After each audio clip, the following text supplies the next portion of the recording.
Welcome to Patrick Roberts, Our New Timeline.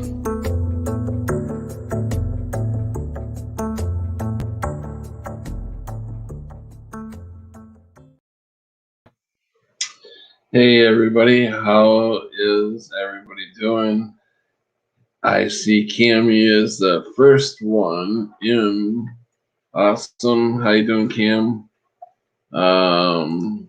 So tonight, I figured we would talk a little bit spiritual. I'm about to make food, take you to the kitchen, I guess. Awesome. So here is, if you want to come on whenever, Cammy, there is the link. And I was going to start off with playing a couple songs that I want to hear, or I want you guys to hear. I think tonight we're going to try to have a nice, easy night, talk about the,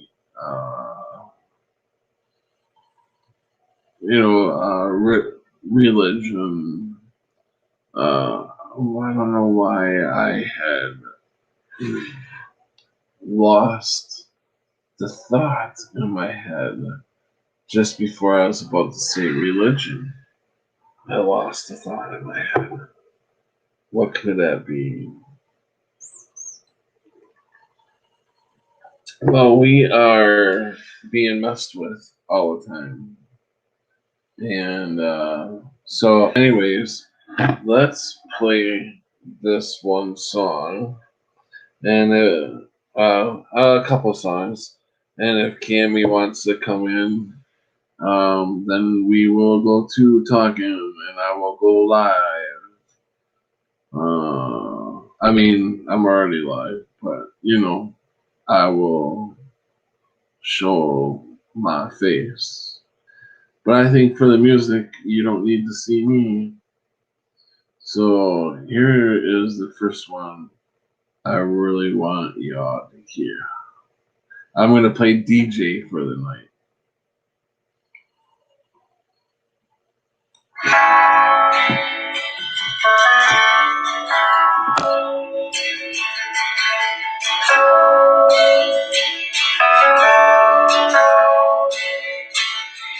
Lord, I come, I confess, bowing here, I find my rest.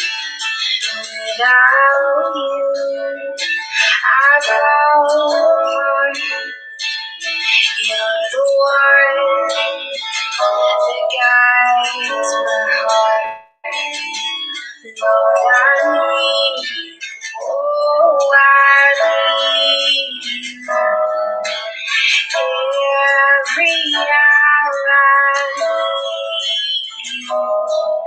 My one defense, my righteousness. Oh God, how I need you.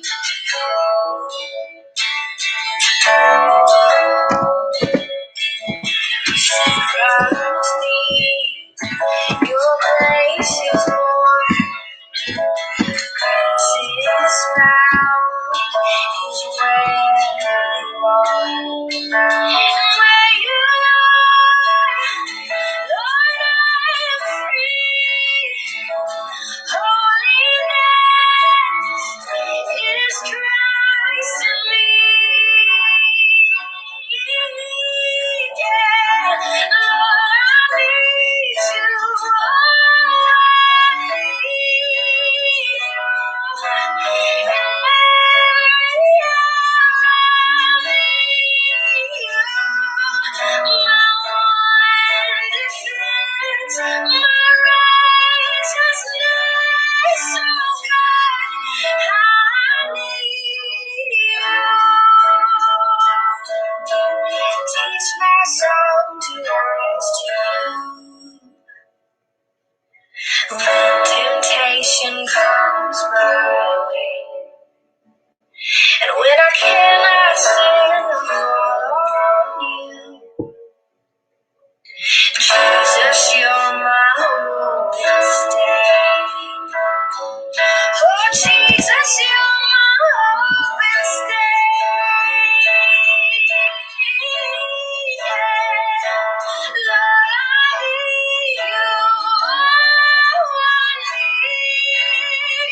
That was a great song.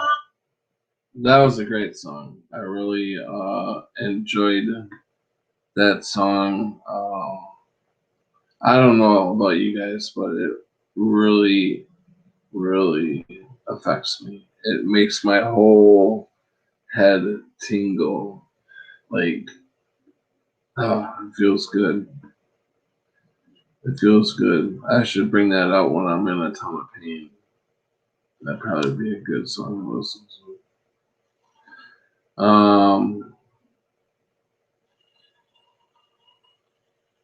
So here is another one that I wanted you guys to hear. And then we're going to get off topic a little bit with the third song. Third song is going to be more of a fight battle, not a Christian. It's not going to be a Christian song. But wait for that song. That's a good song. That third song I'm going to play. It'll be the third song from now. Damn. This is you guys cannot miss this song. Anyways, here's another great song. Yeah, let's fire it up.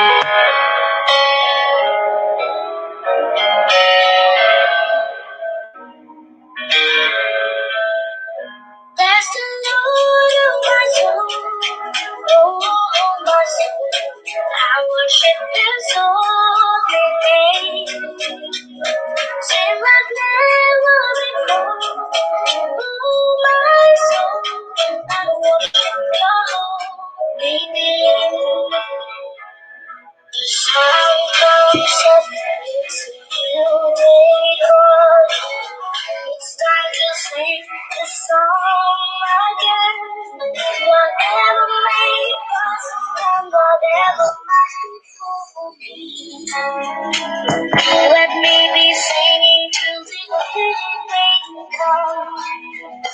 Bless the Lord, oh my soul, oh my soul. I worship His holy name. Sing like never before, oh my soul. I worship Your holy name. You're rich and love, and You're slow to anger. Your name is great, and Your heart is kind. For all Your goodness, I will keep on singing. 10,000 reasons for my heart to find. That's the Lord of my soul, oh my soul. I worship His holy name. Sing like never before, oh my soul. I worship Your holy name. And on that day that my strength is failing, the wind blows near and my time has come. Still my soul will sing Your praise unending. 10,000 years and then forevermore. That's the Lord of my soul, oh my soul. I worship His holy name. Sing like never before, oh my soul. I worship Your holy name. Bless the Lord, oh my soul, oh my soul. I worship His holy name. Sing like never before, oh my soul. I worship Your holy name. Yes, I will worship Your holy name. And I worship Your holy name.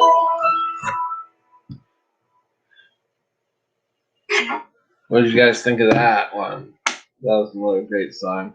And believe it or not, there were different artists that sang the last song and this song. This song kind of liked them, didn't they? So I see my buddy Crunchy B is in the house and just tapped a beer. And I'm tapping some coffee. Well, yeah, am I misusing tapping? Because tapping is usually like I tap that shit. You know what I'm saying? You know what I'm saying, B? Oh, so anyways, yeah, I got some coffee. And I see Asta is in the house.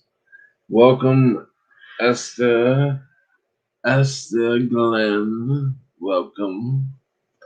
Uh, Esther has a heart of gold. Um, she's got a beautiful soul. And Cammie's such a lovely lady. We love having Cammie on, and she's going to join us in a little bit. Anybody is more than welcome to join us. I'll put the link out there, and if you want to join us, you can pop down into the backstage.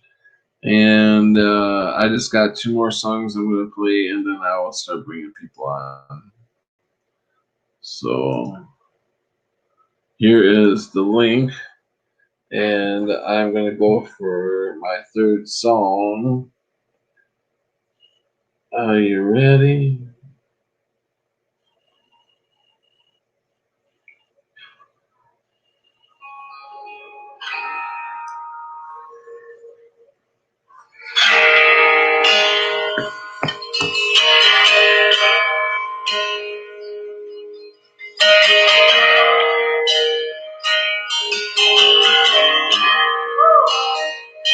I love you, Lord.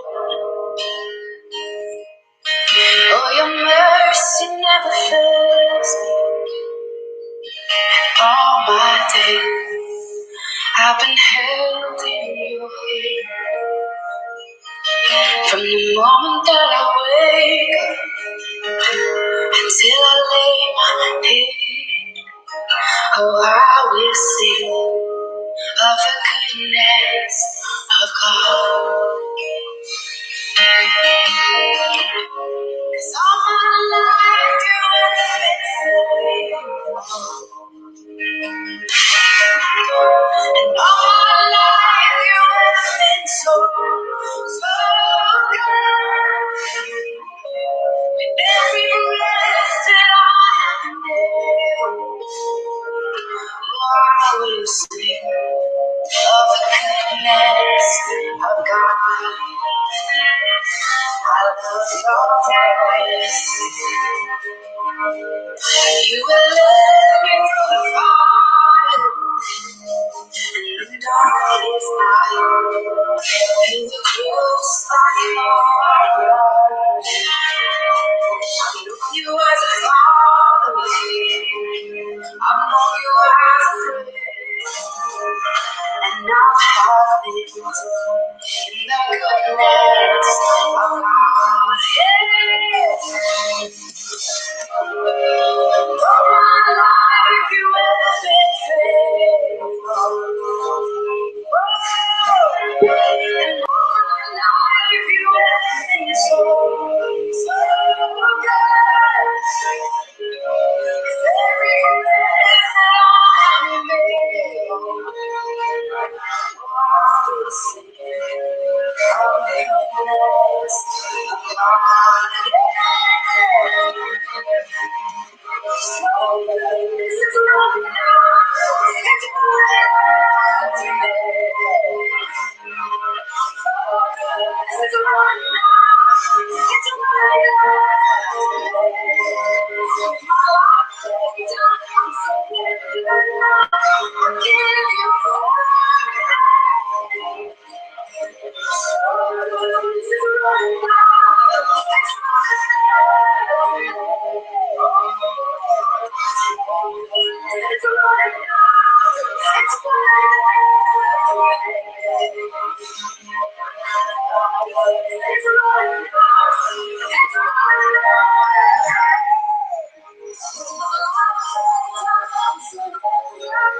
And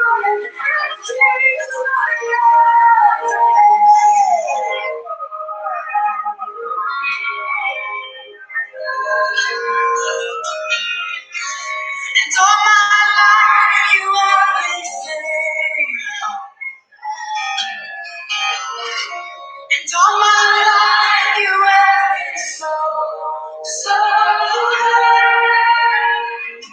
With every breath that I am breathing, oh, I'm gonna sing of the goodness. Oh, I'm gonna sing, I'm gonna sing.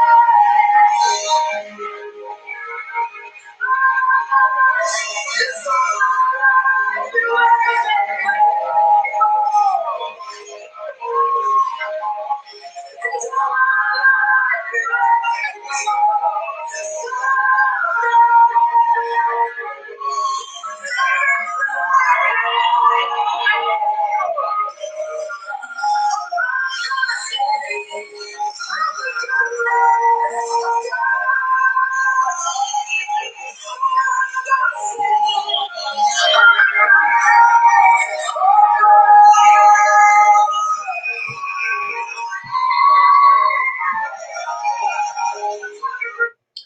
Well, that was almost a 5-minute song. Wow, I didn't realize it was that long.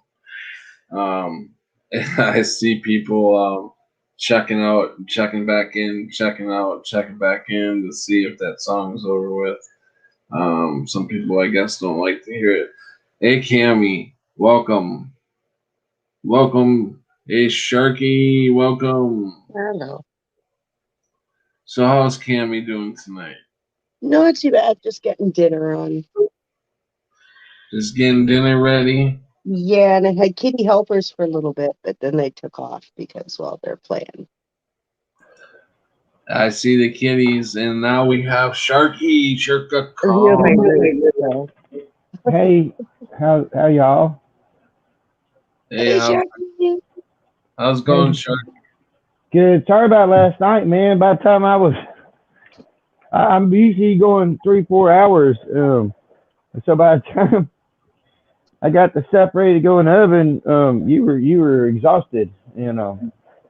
I was kind of right. I'm like, well, I can come home now, but then it was like, was that last night you called me, or I thought it was the night before? when? No, what? Huh? Do what? Well, No, the night before I called you. No, a few nights back I called you. Yeah. But last night you were on live, and you had asked me when I woke up that morning yesterday. I saw where you had kind of told me, maybe you and Martha was going to be on. And I was like, that's cool. And I told you I'd be there, but then I was kind of there. I was trying to get her on, but I couldn't get a hold of her. Okay. I mean, have you got her information personally? Because I didn't know. I got kind of mixed up. I told her that, and I on Algos, I had put my email in there and told her to write me, but then I haven't received a writing. I used to have her phone number, but when I bought my new phone and got my old phone, hers didn't download into my new phone.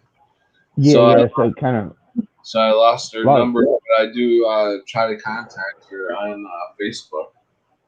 Yeah. Well, if you get a hold of her, just give her my information, my phone number and stuff. I got the bill collector, so like I say, anytime somebody writes me, then they write me, then I give them my number, and then they, when they call me, give me a text message, say, hey, it's your old buddy so and so, and I'll be like, okay, and then I can add that name into my stuff, so when it comes up unknown number, it's got a name and I know the answer.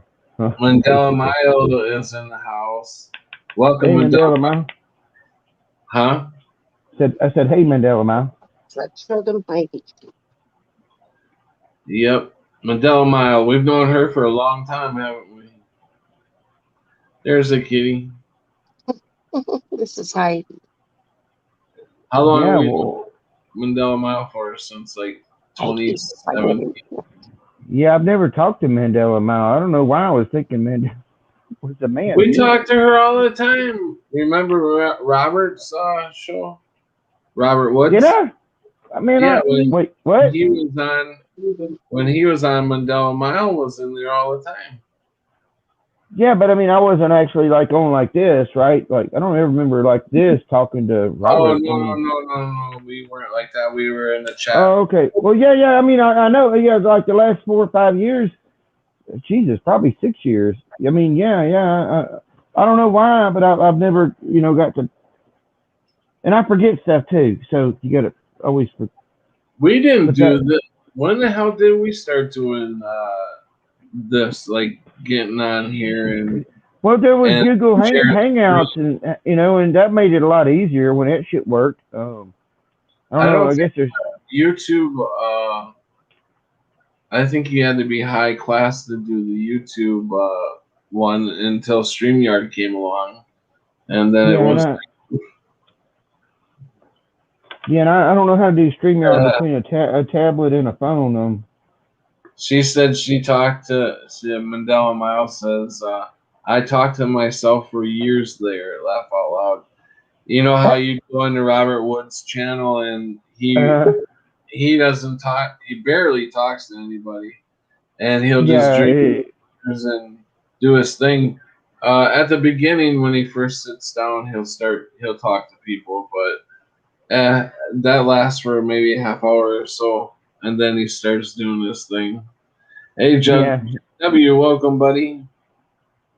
I gotta pull you up on the tablet here so I can try to. I can't really keep track of chat, but welcome, when I look over. Hey, JW. Hey, and I gotta put a shout out to JW. He has a heart of gold. This guy, yeah. JW for a long time too, and he helped me out tremendously after my fire. Just like a lot of you, Sharky helped me out a great deal too. But yeah, no, I'm just like blown away by all the love and support after my fire. Yeah, there's a lot of really good people that we are, that we do and we talk to. And, so what's up, Crunchy? Not much, man. I wish I could have sent you at least $1, but I don't have $1 to my name. Everything. Yeah, no, don't worry about it. Don't worry about it. Good intentions are the best, anyhow. I'm such a bum off of my parents. I enjoyed all the texts. I would get texts and stuff. I enjoyed that. It's like something I can always go back and look at. What's your email? It's they're most helpful, and they are free. And yeah, Cammie has been there a great deal for me too. I appreciate it, Cammie. I love you, girl. My email is patrickroberts572@gmail.com. No nasty pictures.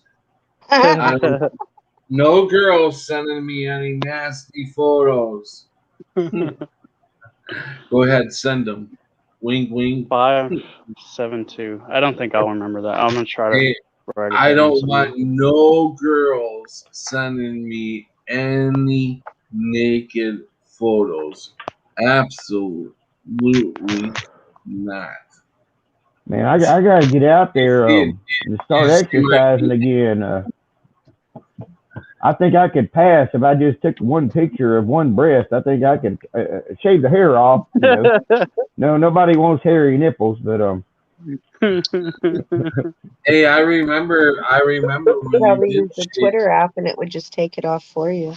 Yeah. I remember when you shaved your head, Sharky. Yeah. I remember that. I did it and made a video. Yeah. That's when I realized I had a nickname. Yeah, I used to have. I used to keep my hair buzzed. I had, clippers, and I was in the Marines, and I just for years and years I had a buzz cut. I can't believe how much your hair's grown out though in the last 5 years. Yeah, let me. I'll show you. Of course, how long have y'all known each other? Since about 2016, 2017. Yeah, Wow. 16. Have you been on YouTube Let's since see. 2016, Pat? That's Me, no, I didn't start YouTube until, yeah, we see that, Sharky.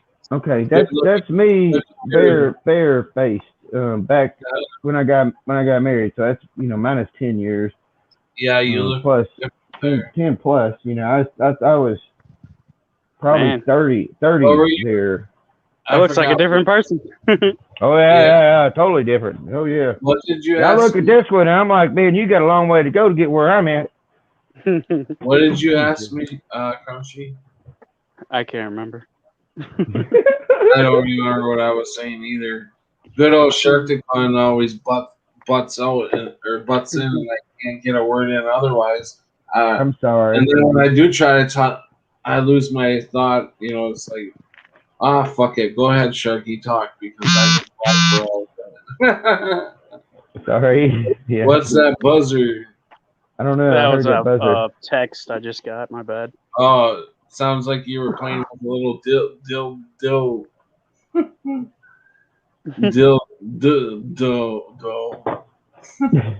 It really is amazing how much 10 years can change. I mean, even a year. Oh, that's You know, what I mean- asked me. How long we known each other? Yeah. Actually, it's like 2017 we met. I didn't start talking on YouTube until late 2017, like November, I think, or December in 2017. That's when I started, 2017. So It's a full moon tonight. 2021. You guys know So that? it would be 4 years. Oh yeah. What's that big star beside the moon? I don't know what that is, but I mean, Probably it's something. Saturn. I just don't. I don't know. Or something. I don't know. You know what? This is so weird. I hate looking at the clouds. No, Because- no. I'm sorry. Hold on, Punchy. JW, no. And there's no winking on that one. No dick pics either. None of that bullshit. But naked girls, absolutely not. Wink, wink. But yeah, so Crunchy B. My email is patrickroberts572@gmail.com. Got it. So, anyways, what you were talking? I'm sorry to cut you off. Go ahead. Do you guys ever stare at the sky and see the clouds moving one way, and they look like they're kind of moving kind of fast, and then once you stare at them, they'll just like stop? Yeah. I've witnessed them change complete directions one time, Yeah. and I didn't know if I was like going crazy or what, but I was just looking at the moon and it just stopped, and there's just like a hole right around the moon. Pretty. I don't know who you're talking to, JW. I don't understand your blue and black thumb post. What does that mean? Blue and black thumb post. Blue Are you on black was talking a to song. Rain here tonight. Oh, 16 or 17 for most people. For me, what's that big white thing with the blue glow up there? JW must be talking about looking outside. Can you guys see outside where you're at? Yeah, I'm outside right now. Can you see a blue and black? Or sorry, where was that? What's that big? Oh, Del Mayo Road. What's that big white thing with the blue glow up there? The dirty mind can take that somewhere else. What's that big white thing with the blue glow up there? The moon thingy. Yeah, man. I've seen this. I see these rays coming through the clouds off the moon that I've never seen before. It's pretty weird. like the sun shining rays. The moon shines rays through the clouds now. Mhm. It's pretty cool, You know, and it's got this huge rainbow type color to it. I had I was out there burning trash the other day, and it was freaking hot, and I was out there. It took a while, a couple of hours or whatnot, and then my son came home, and I had it put out by then, like right before he got home, because he needs food, and I had to cook, or warm up, but he's been doing good. He's been learning from that too. But I'm rambling. But you know, I was spraying the water, and I'm like spraying the air, and then I'm like, woo, rainbow, and I saw the rainbow. And I thought, well, if I move, I probably won't catch it again. But I moved around and did it again, and it was still there. But it was like right there, arm's length from me, you know. And I'm like looking at it. It's just kind of magical rainbow. guys I know, if you get, you spray water, you can see rainbows. It's not like that's a new thing. I just thought it was kind of cool. I was just kind of Do having you guys fun like notice a kid the with it. sun coming up in different spots? It'll come up. It'll come up over here one day, and then the next day it'll move over about, I don't The know. moon is doing that too. Yeah. Oh yeah, I noticed the moon a long time ago. The sun stays pretty consistent for me because I've got indoor plants and I make sure the sun hits them in the evening or the morning. Mhm. So it stays. It stays pretty consistent. But the moon does some crazy stuff. Oh, the moon's doing all sorts of crazy stuff. Yeah. I don't think it's the moon anymore. The sun and moon, it's weird. I swear They- the face of it. They both look like they're so damn close now. You know, they look so damn big. Well, the moon's supposed to be like in a perpetual orbit facing us so that we see the same side all the time. And yet Yeah. I've seen it upside down, and it shouldn't be doing that if Yeah. it's stuck. Yeah. I'm looking at it now, and because on Easter, I remember seeing the And rabbit. it's a little, but it shouldn't go flip upside down. On Easter, there was like a rabbit-looking shadow, Well, that's from the new craters. face on it. It's not the man in the moon. It's the rabbit. No, yeah, I see a rabbit now, and the rabbit is basically on his back right now. But on Easter, it was his ears were standing up, and yeah, it's pretty weird. I don't Pretty think we weird. really know what the moon is yet. I don't know. It's I was curious about that scientist who ended up dead, who was dead sure the sun and moon were localized plasma balls, and then he could prove it, and then he ended up dead just before he was going to release all his proof. There's a lot of people that end up dead that have spoke out about things. I don't know. A lot about the simulation theory and stuff too. I don't know. Mm-hmm. What was that woman? Did you guys hear about that woman in California that disappeared or found dead in her car? I don't know, but JW, yes, you are correct. It's moving fast here. It's like fall is happening a month early. Our leaves, Yeah. I noticed that about a couple weeks ago. Our leaves are turning color already. For being bad and on the date. They're falling off here. They're falling off, and there's green ones on it too, just like Texas Danny was showing. You had to make It's it. half and half. It's half dead, half alive.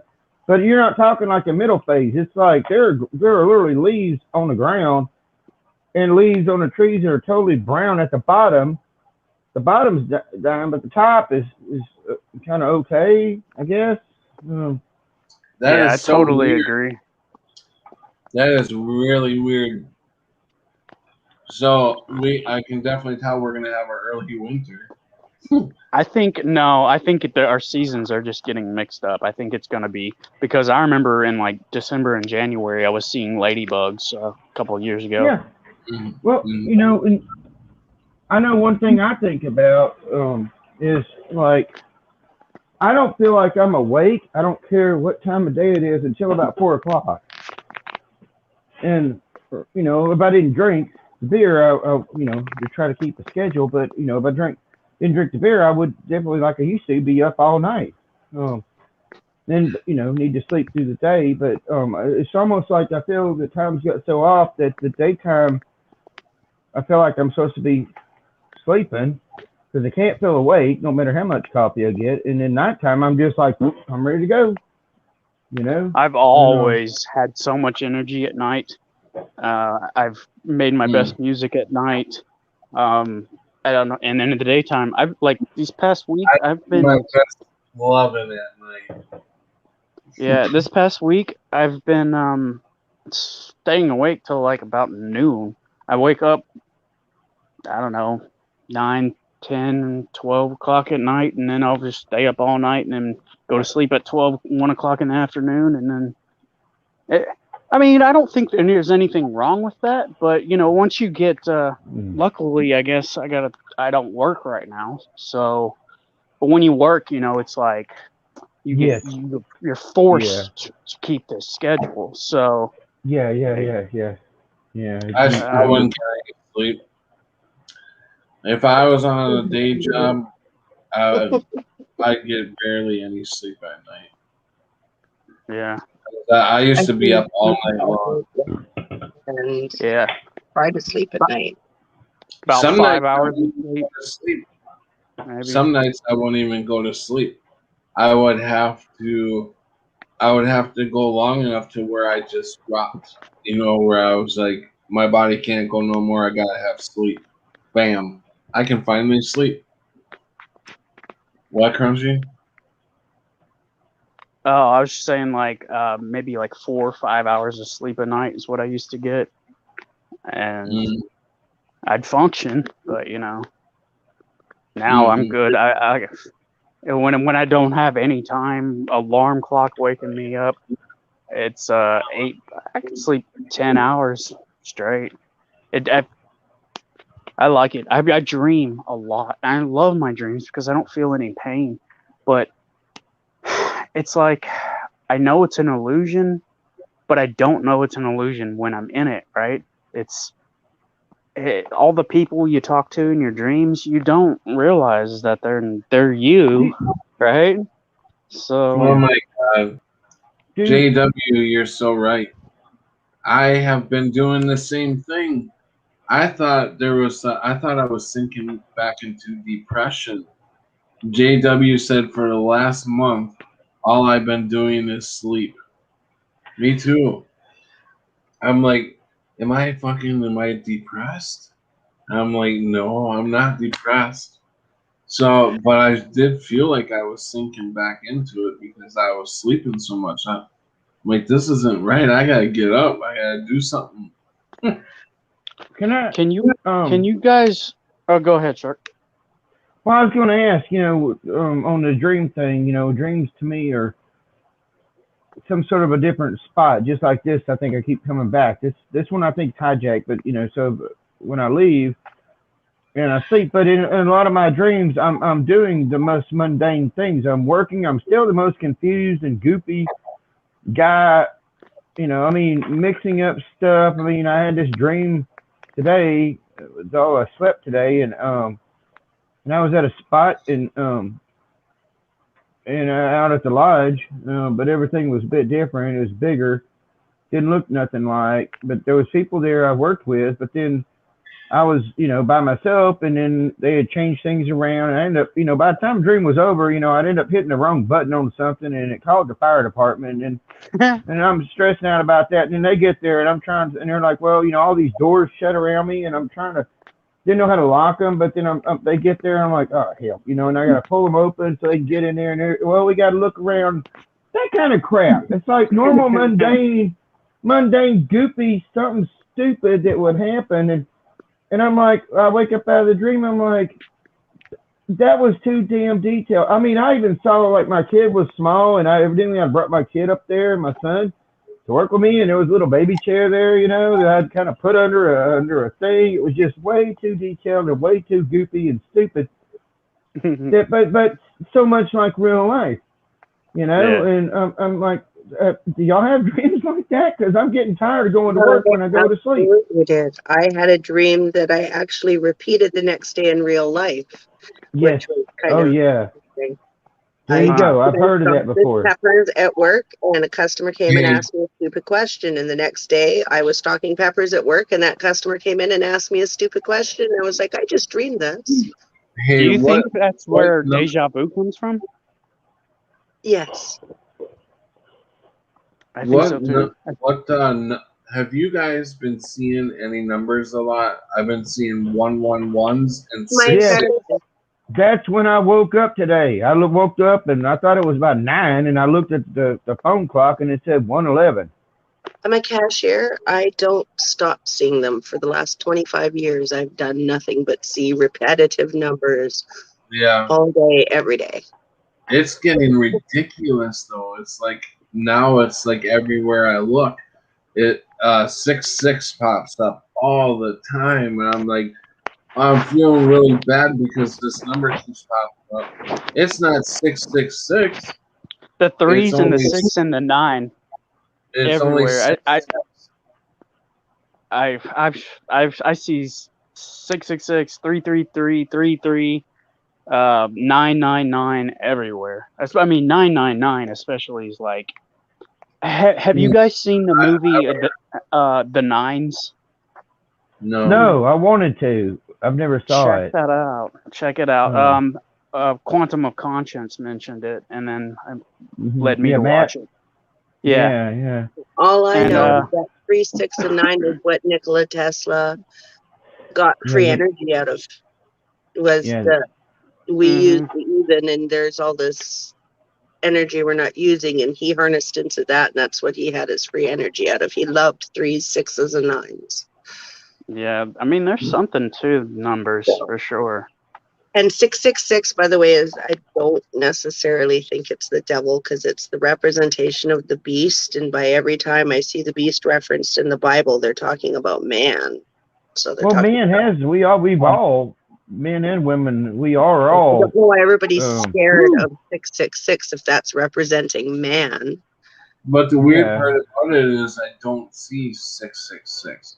It's always 66. Like Yeah. we get gas and it's 4.0 point or 40.66, and then I Mhm. grocery store comes out to 466, or the time or something. Anywhere, everywhere, license plates. It's like, man. Now I just got off my little rant of numbers. There But was Hey, a It's point. all sorts of different patterns all the time, so it's There Can I ask? Go ahead, Chuck. Sorry. I just want to ask Mandela Mao something. Because sometimes I'm like a bit confused. I don't know how to answer people. But I made a cooking video, and I'm not the healthiest cook, but somebody like chewed my butt a bit. So was it you? I think it was you. And it was like, oh, that's so unhealthy. And I'm thinking, well, I'm not trying to cook healthy. I'm just cooking. Yeah, who cares, man? It tastes good. I am not a. I used to be a really, in fit kind of guy, and and but I thought it was kind of funny, and I'm just like, well, I know this person, but I don't know if it was Mandela Mao or if it was somebody else that had Mandela, maybe or something similar in their name, because they were like, I didn't know what to think about it, but I knew them from someplace, and I'm just like, I don't even know how to respond to this. I'm like, Yeah. so I didn't. I have been wanting to eat better. I mean, for the past years, I just haven't really cared. But I don't know, with my health problems and stuff, I'm like, yeah, more water, less Coca-Cola, and Well, did you hear our bodies are down to like 60-something% water? And yeah, I think females are down to like 50-something. I'm like, I just had about that much, so maybe 8 ounces of soda today, and I don't drink soda. I will drink maybe a soda every once a month, or if that. If I go anywhere to like a party or a summer cookout or whatever, they may not. Well, I guess they have water if I want to go in the house and get tap water or whatever. But usually Do they you have think sodas to drink, beer and stuff like that. do you think you could feel it? Like, did it have caffeine in it? What have caffeine in it? The soda you drink. I don't drink soda. Oh, you mean today? Yeah, Uh, it's thick. I don't know. Yeah, I don't couldn't feel know. it. No, because I drink tons of coffee all the time. Oh, coffee. There you go. Yeah. I'm not I drink coffee, tea, and a lot of water. Mostly water. caffeine makes me anxious and like jittery, you know? I don't really like it. There's a kitty. No. Kitty's live streaming. I am not a cat. She's the more social one. She's the one that has Well- to greet everybody at the door when they come to say hi. Okay, we're gonna have to take a second here, and They both will watch the phone. I have to play this song. Oh, that's right. You had one more song, didn't you? Yes, this is the song I wanted to play. So if everybody can mute yourself, and I'm gonna play this song. I think you guys all like it. You probably already heard it before. So there you go.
A lot of truth to this song.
That was a good one. And I think I will heed your warning, JW.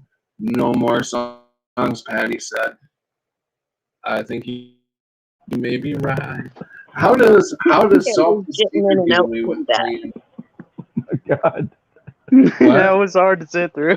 Hard to hear because it was getting in and out.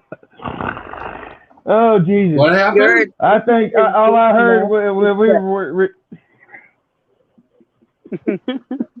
All you heard was what? Play music. We heard the chorus no, I and didn't. the music. But But you couldn't understand. I was laughing too, Shark. I think if we rewind it and play it backwards, we'll hear "This Earth is real." Believe your politicians and go in and have fun. And 365, 366 jabs later, you're going to have a really good fucking show. You know, I wonder if they have a new thing That was now. weird. If you play a song, if you play something, Screen share is the only way to, and share audio is the best way to get your music through. Crunchy, you did the Max Headroom effect. I love it when that happens to you. You're the only one I know that does the Max Headroom effect. I'm the only one that I know that it does that too. Oh, I've heard did other you know- glitches, but never the one it does to me. Weird. yeah, no, it's just strange. I heard I was watching Minty comedic whatever he reviews movies and stuff. 10 things you didn't know about Minty. He's in Australia, but he changed his stuff up a bit. But he was talking about Max Headroom today, and I don't know. He did look a bit different, but he was talking about a thing that I didn't know about. Where back on TV in the day, 2 different TV stations got pirated, and this thing came on wearing a Max Headroom mask and was saying weird stuff and doing weird stuff on 2 different things, and he was like, everybody's been talking about this for years, and I'm like, I've never heard of this in my life, and I didn't know if y'all had heard about that, because I'd never heard about that. I didn't know that was a thing that I missed somehow, because I used to watch Max Headroom, I guess everybody's getting a good laugh out of that. Whatever I just played. I don't know. I haven't heard of whatever you were talking about, Shark. Yes. It's a thing song. here. It's a song. It's called "Uprising" by Muse. Muse. No, that's a good And name. the song's called "Uprising." It's a really good song. I wish you guys would have been able to hear the lyrics, because they talk about the basically the elite, and they say they will not control us. I've heard it before. Yeah. I mean, they play it on the radio, so. I just read an article today that by this time next year, they will actually have a human robot that they're going to start putting out that can help you around the house. Oh, yeah. A human-like robot. Not in my house. Can you imagine how many cameras that thing will have on it? I bet it's run by Tesla. Yeah, it is. It Yep. is. Yeah, it's a Tesla robot. They're Tesla robots, yeah. Back in like 1997, I would every morning I go to work at the Arsenal or whatnot, or 98 or 99, one of them, no, or 2007, 2008, 2000. It's one of them fucking years. It was a 2000. But I would go on and I was in the little tow room, and or not a little tow room, it's a huge tow room, but anyhow, I would I had the computer, and I would go on to Yahoo, and news and just scroll through the weirdness, and there would be things that would pop up, and I was like, "What the shit is this?" And I saw something back then about it was Japanese stuff, but it was totally Android AI, and I was watching this realistic woman, and then it would be scrubbed from the thing. It was there. Then I go to, I'm like, wow. Then 2 hours later, I go to tell my dad. I'm like, come watch this stuff, and I go to find it, and it wasn't there. It was gone. So whatever you want to make of that shit, but ain't nothing that we don't know. But it was. I was seeing things that was put out, but then it was taken down. Basically, Yeah. is what I feel. I'm convinced, like, a lot of the things that we see commercials and stuff are not even people. I mean, They're not. They are deep not. fake. The deep fake is so real and so convincing that. Did you see all them videos of, like, first it was like people, but then it was people and the places, and so the entire thing looks totally real to our eyes, but it is totally computer generated. Yeah. Yeah. I mean, and it makes you think, could we actually be living in a computer generated world? Like, something I mean, happened. Something happened. Some people notice, some people don't. It's weird. I don't know. One thing's for sure, there's definitely a God over it. Yeah. Oh, totally, yeah. And because there's something pushing and pulling the buttons, and there's something out there that knows. We can definitely tell we're not part of this machine. Well, we don't want to be. Yeah, we don't fit in. We don't, we really don't fit in. Unless it's with ourselves, talking to each other. I think maybe we could be in, like, the people that wear the goggles now and they get into another world and they actually feel like they're there.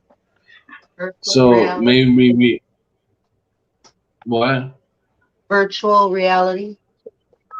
Yes. Maybe we're in our own, like, virtual reality. It's just a higher, a lot more, like, we can touch things and stuff like that.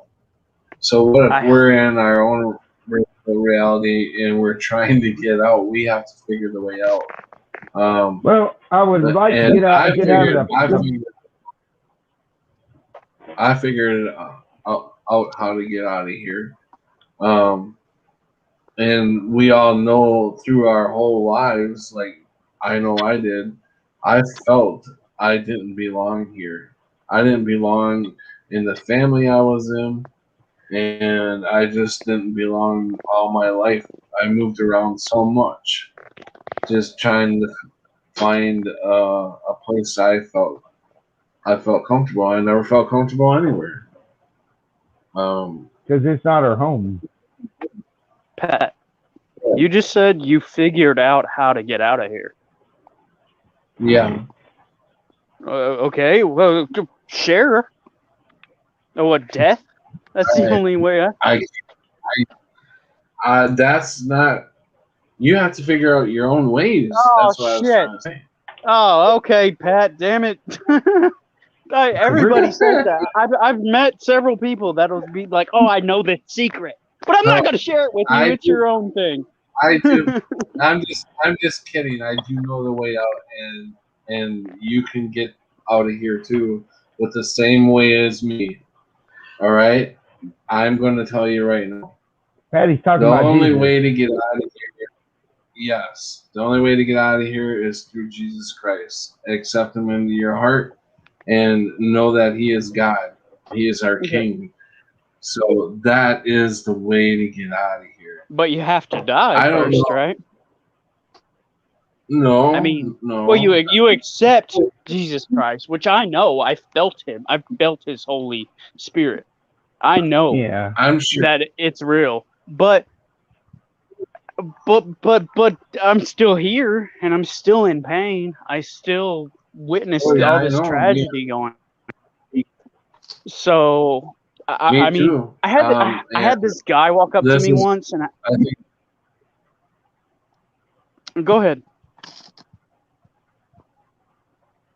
Oh no, go ahead. I'm sorry.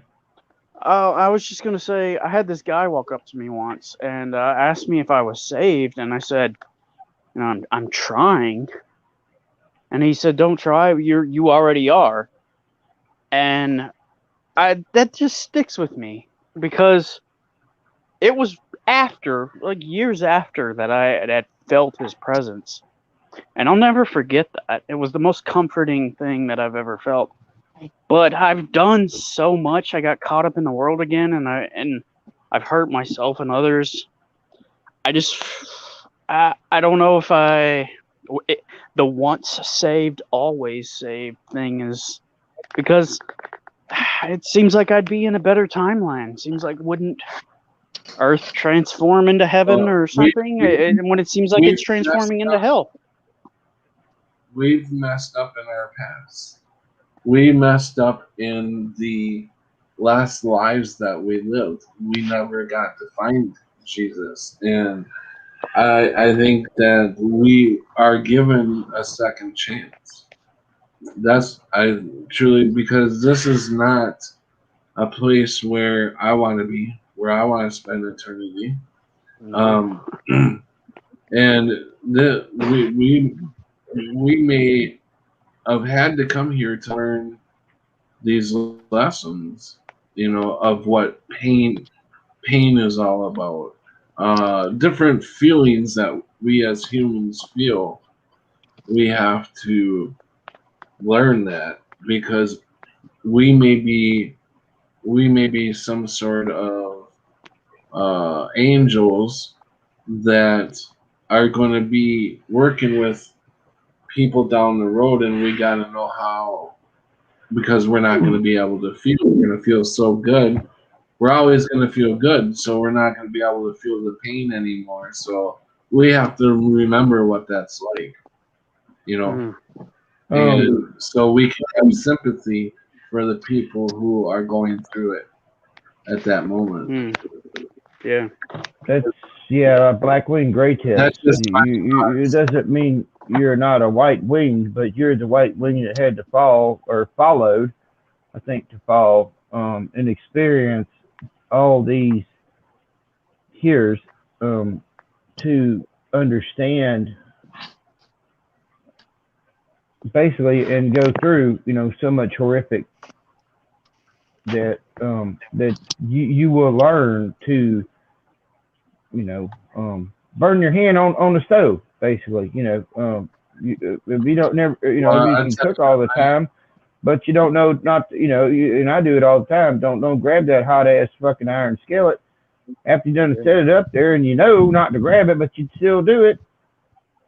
I heard something today that there's only three things that make change. The pain, force, and what was the other one? Pain, force. I can't remember what the other one was. You can be forced to change, or pain can make you change, or and it had to do with pain. So I was kind of like that third one was like, that's kind of the same thing. Or I can't remember. I don't know, but I'm hoping maybe I'll learn my lesson one of these times around this. I don't know, but I feel like I feel like I failed, honestly. I saw videos change, and I was watching. I like Evanescence, and I didn't know they were a religious Oh yeah. fan. I just never realized that, and then when I heard it, I'm like, and I'm like, oh, okay. But then, I like that one video from a long time ago, and she's wearing the angel wings, and she's walking around, and the dude's dragging a guitar with her, and what was that other dude? And but I thought her wings was was white and dirty, or gray and dirty, Mhm. and very dirty. But now they're totally black, and you can't hardly even. It was so black that it looked like they colored in black in the video, and it's like, Yeah. where'd all the dirt and grime? She's walking around with these wings, but I can't see like any reflections in the wings, so it looks a bit weird to me. And I'm thinking, well, what damn color was the wings? And I'm like, well, yeah, they were very, very dark, but they weren't that dark, you know. They weren't dark, dark. And and I questioned myself on that. I'm like, well, what the hell was I actually seeing there? And I watched it a gazillion times, you know, but it looked different to me. I gotta do a couple shout outs. New in the room, Susie Lovelock, Captain Kirk, and Brenda Mitchell, and Alien Probe Master. Damn. What's up? Welcome everybody. So if I don't know, sometimes I think have you ever looked around and just thought, you know, if this was like what a 3D reality game thing, and you look around, I can imagine myself, my consciousness being like not having a body and just being here, you know, just observing. Well, you'd be a ghost, wouldn't you? Yeah, I'm just saying I can see the fakeness, you know, through everything. I definitely believe so. Have you guys had any paranormal experiences? Because I love talking about. Jesus Christ! Oh my God! Tons of them. I love talking about this stuff. I had a dream last night. I was having paranormal experience. Things were moving around and stuff, and then I realized I could make them move around. And I was showing my aunt and stuff, and they like really were not trying to pay any attention. It was like trying to talk to them about the Mandela effect or something. I was like, look, I can knock this lamp over. Watch. Boom. And I knock it over, and they're just kind of like, whoa, maybe that just, I don't know, the wind or something. And I was like, yeah, what's going on? I was like, look at this. And so I was like the ghost creating these things, and it was the strangest dream I had, but I did not realize I was dreaming. I still didn't. I just thought like I had this superpower, and yeah, and it was amazing, and it was totally real, and everything was totally detailed, and like not like a normal dream. Hey, I was reading chat, you guys, and Captain Kurt, and I don't know why this lit up blue. The whole comment is lit up blue, and I have I don't know why. But anyways, he says, well, keep in mind there has to be an observer for reality to exist. That is proven by a double split experiment. Yeah, no, I totally agree. My question is there one observer? Or is there many different observers? Because if there's one observer, that equals solid. Well, I think that equals God. Each one of us being an observer. Maybe just one split into many parts. That's what fractal. You know, we try to think of ourselves as just I'm a being, I'm a thing, right? I've got the two, but you know, even Avatar, where he or something a long time ago crawls into this thing, and then he wakes up or whatever, and his consciousness is in the avatar, and this is about trying to take over their world, you know. I have to watch that with you when I get a chance. Have you seen it? So yeah, I mean, maybe it's kind of like that. Maybe they were showing us. Maybe they were showing us that we observe ourselves. You know, See, there's we so are many in the movies. game. There's so many movies that are simulation based. You know, there's so many theories and that movies and books that have been based around that. But watch The Nines. It basically he comes to the realization he's God, but he's a 9. He's like a god. He's not God. God would be a 10, but he realizes he's a 9, and everybody else in the world are like 7s, and like animals and plants are like, you know, 5s and 1s and 2s, but I don't know, his consciousness, I don't know, he had to come awake to it and realize that he created the world that he's in, but he didn't want it to die. So I don't know, it's a very, very interesting movie for it to be what's his name, Deadpool guy, Ryan Reynolds. Yeah, he's a unique character, isn't he? Yeah. Oh, speaking of Deadpool, guys, I watched Deadpool back in like 2013, but it didn't come out until 2016. I swear I have this very, very, but it's like a dream memory. Now that I think about it, it's like I had this dream. I knew. Like Deadpool always existed until like 2018, Deadpool 2 came out, and I said, why did it take so long for them? Because it was like 2013 I watched it. But why did it take so long for Deadpool 2 to come out? Because it was such a good movie. Yeah, your consciousness I shifted, I guess. Or shifted or become the dominant or some shit, you know. Yeah, but then I found out it came out in 2016. I'm like, no way. And every time I try to think about it, I realize my timeline is all off. Everything that has happened in my life is off. Mm-hmm. It's not right. I'm like, there's no way that. Have you got missing months? 2 years ago. It's been like 5 years. Have you got missing months where you can't put the pieces exactly in a certain order? You just know there was pieces there, and you're like, what the fuck, man? I don't know how to fucking put this shit in my fucking head. Yeah, you try to piece it together like a puzzle, and it doesn't fit because it doesn't fit. I've asked people around me, you know, that like, didn't this happen? And they're like, no, this happened at this year. And I'm like, there's no way that happened. How could I have known? Because I just finally ended up watching the first Deadpool, like in this reality in 2018.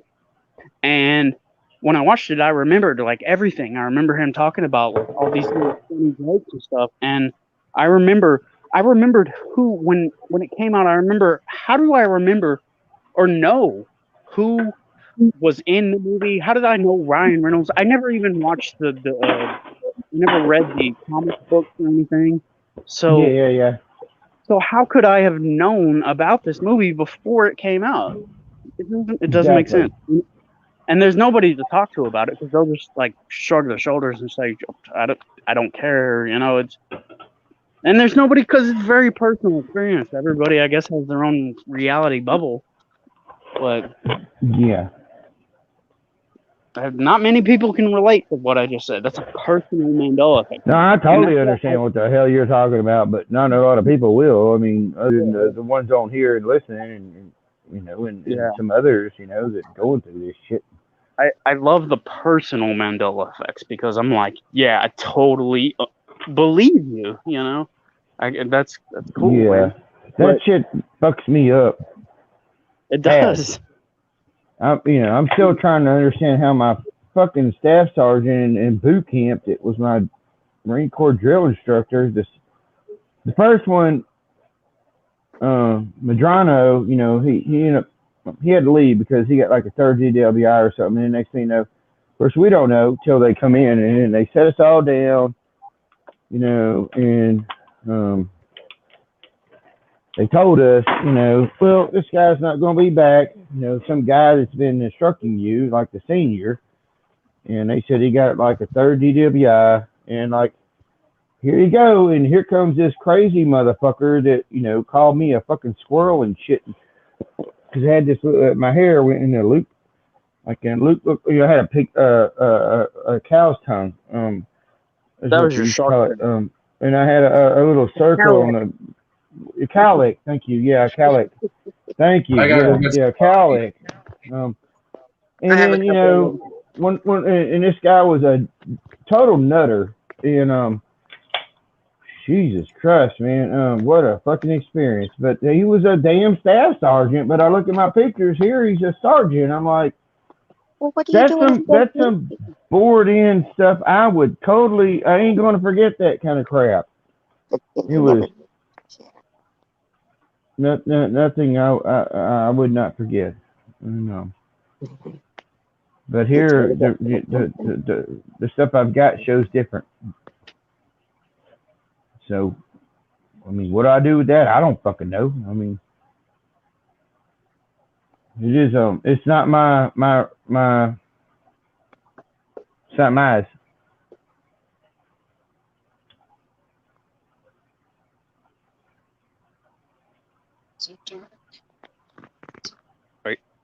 Are you talking? Me? No. No. Oh, I'm petting the cat. Oh, okay. What am I looking at though? Oh, it's a carpet. Dang, I was like, is this a fence? Carpet. I went to go Have get y'all- it right under my feet. I don't. The other one on her cat tree. Oh, you got him a whole tower of scratching Oh yeah, I got loveliness. them the big one. It's probably expensive too. That's all. $200. That's great though. Do they? I don't- Oh well, I guess they're probably too young to give them catnip. They wouldn't be interested yet, but yeah, give them about 6 months. have I've been seeing things. Well, I don't go on, and I don't really talk on my Facebook at all. You know, my dumb butt at few drunk nights did post, but nobody saw me. Really, thank God. You know, because I don't really want people to see and be. You know, it could just get really complicated. I've noticed nobody sees me, or barely a very few people see me. You know, I'm not looking for the world to see me, but you know, it'd be nice for the last post I did, because I hadn't been on Facebook for, I don't know, a year. And then I was like, okay, well, I'll post one of these beats that I made, and literally nobody saw it. Nobody liked it. Yeah. And I would do stuff at night and post it. I'd wake up 11 hours, 10 hours, 8 hours later, whatever, you know. And then and delete that and I'm shit. like, oh hell, and I went in and I went in and deleted it, but nobody saw it. Not one person saw it, and I'm just like, well, I guess thank God, you know, I'm a ghost, you know, so nobody can see a fucking ghost. Get the metadata, you're good. But I totally felt like I was dead, and like I'm a ghost, because they always say ghosts don't know they're not dead, right? Yeah. And they're living in some kind of alternative timeline, but it's all connected. So things can happen, and you're like, for all I know, my parents are experiencing paranormal activity, and I'm just like cooking random shit, turning the oven on at midnight. They're like, how did this turn on? Who knows? That's crazy, right? It's crazy. Crazy. I'm alive. Yeah. We're alive, right? Yeah. Well, crazy. We're doing something. Whatever it is, we're doing something. We're here anyway, whatever that is. We're here wherever, whenever. Yeah. We're alive. We're alive. We feel pain. Oh, God. You feel pain, you know you're alive. Yeah, that's what they always said. But But is that just a tricky way to get you to hurt yourself? No. I don't think so. I think it's kind of maybe even in the afterlife you still got pains. I mean, but y'all, you know, I don't know. I don't think so. I don't think you have any pain in the afterlife. Well, I don't think hope not. but I think if you wanted you to, yes, you would. Because otherwise, what punishment is there for those that turned away from him when he tosses them into the lake of fire if it's hurt. Yeah, I wasn't talking about. I wasn't talking If you about want to, all then you would, but I don't think that. that's where we're going. Yeah, I'm just I agree. saying- It really is about God's will. And I mean, I hope most of the pain is for us to change. There's something. It always is for you to change. There is no real change without you feeling that abrasion, because when you're comfortable, you're not going to change. You're comfortable. Yeah, yeah. So there has to be discomfort for you to change. And the stubborner you are, is the more pain not. you're going to feel. How many of us are a little bit stubborn? Yeah, and not to mention that I'm it's trying gone. not. It's gone. It just I flew right wonder out of my head. what are you talking about? My Would you guys thought. Oh, like your to see thought? something really cool? I have a whole bunch of cops behind me. Would you like Huh? to see? Yeah, sure.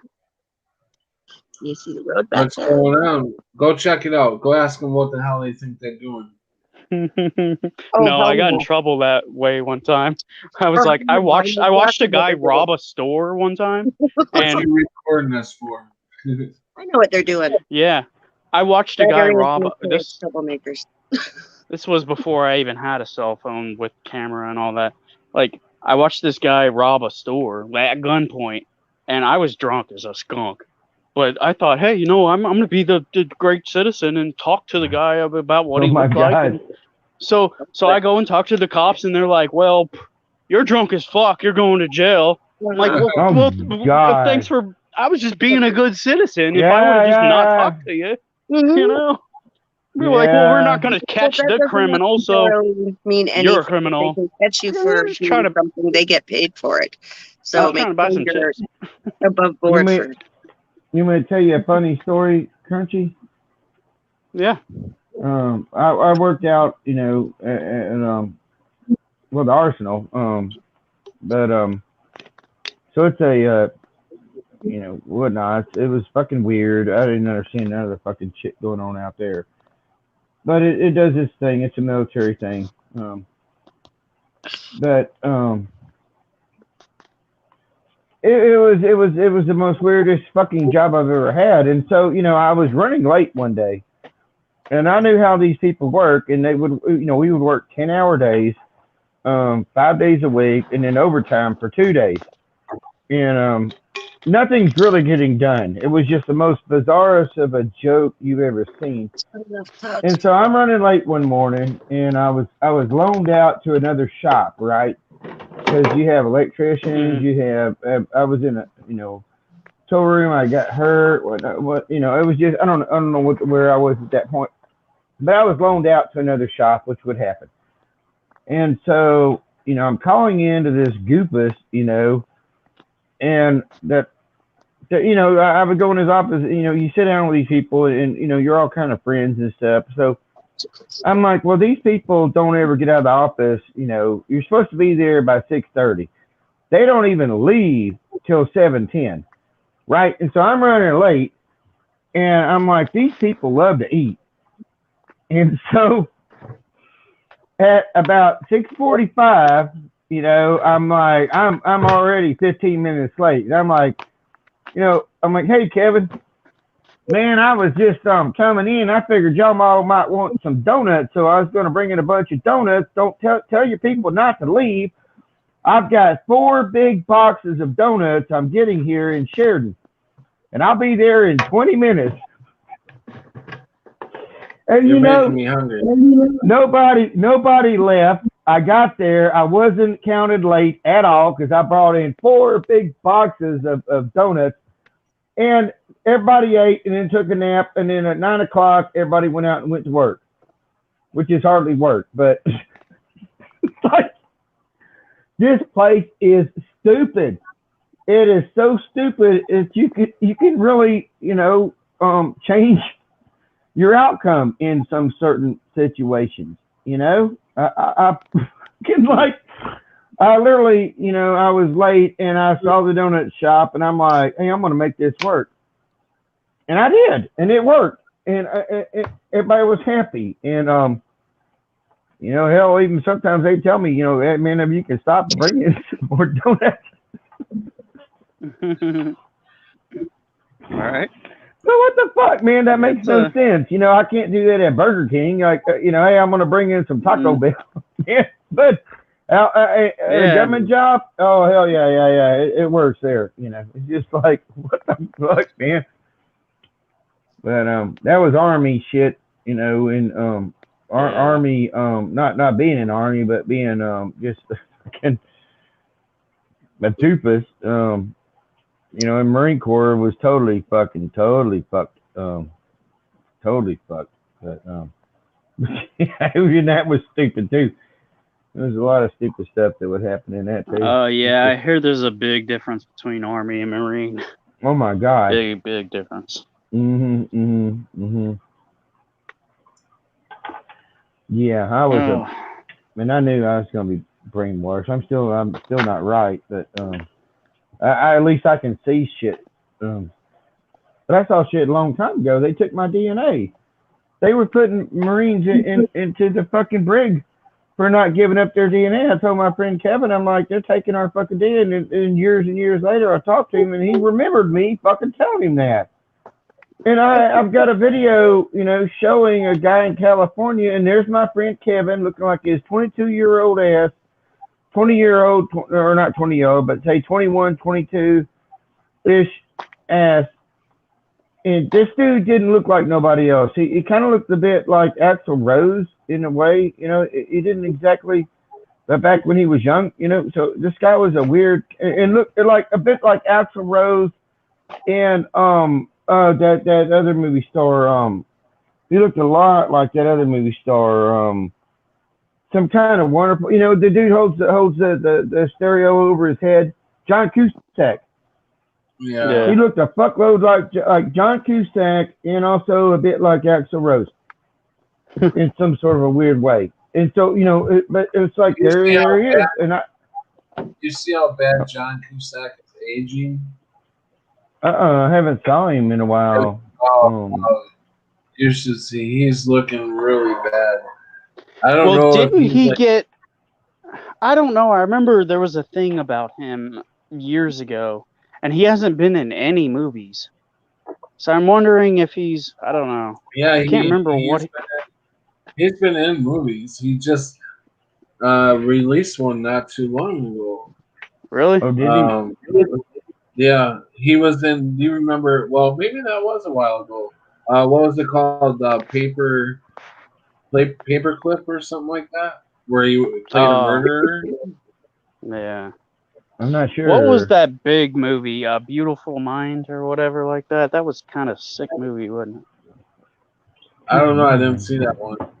It was about kind of you know, I don't even want to say it, right? Well, geez, but yeah, something like that. Yeah, some weird movie. Beautiful Mind, I believe. I don't know. It was kind of good, I guess, but it was still kind of a twisted movie. Anyways, I've heard of that movie, but I never saw it. My phone is dying. Done good. So I gotta go. But, Hi, Crunchy. All right, Crunchy. All right. Thanks for love you, Crunchy. Love you. I'm gonna try and come back if you guys are still on my computer. So, all right, yeah, okay, later. All right, later, Crunch.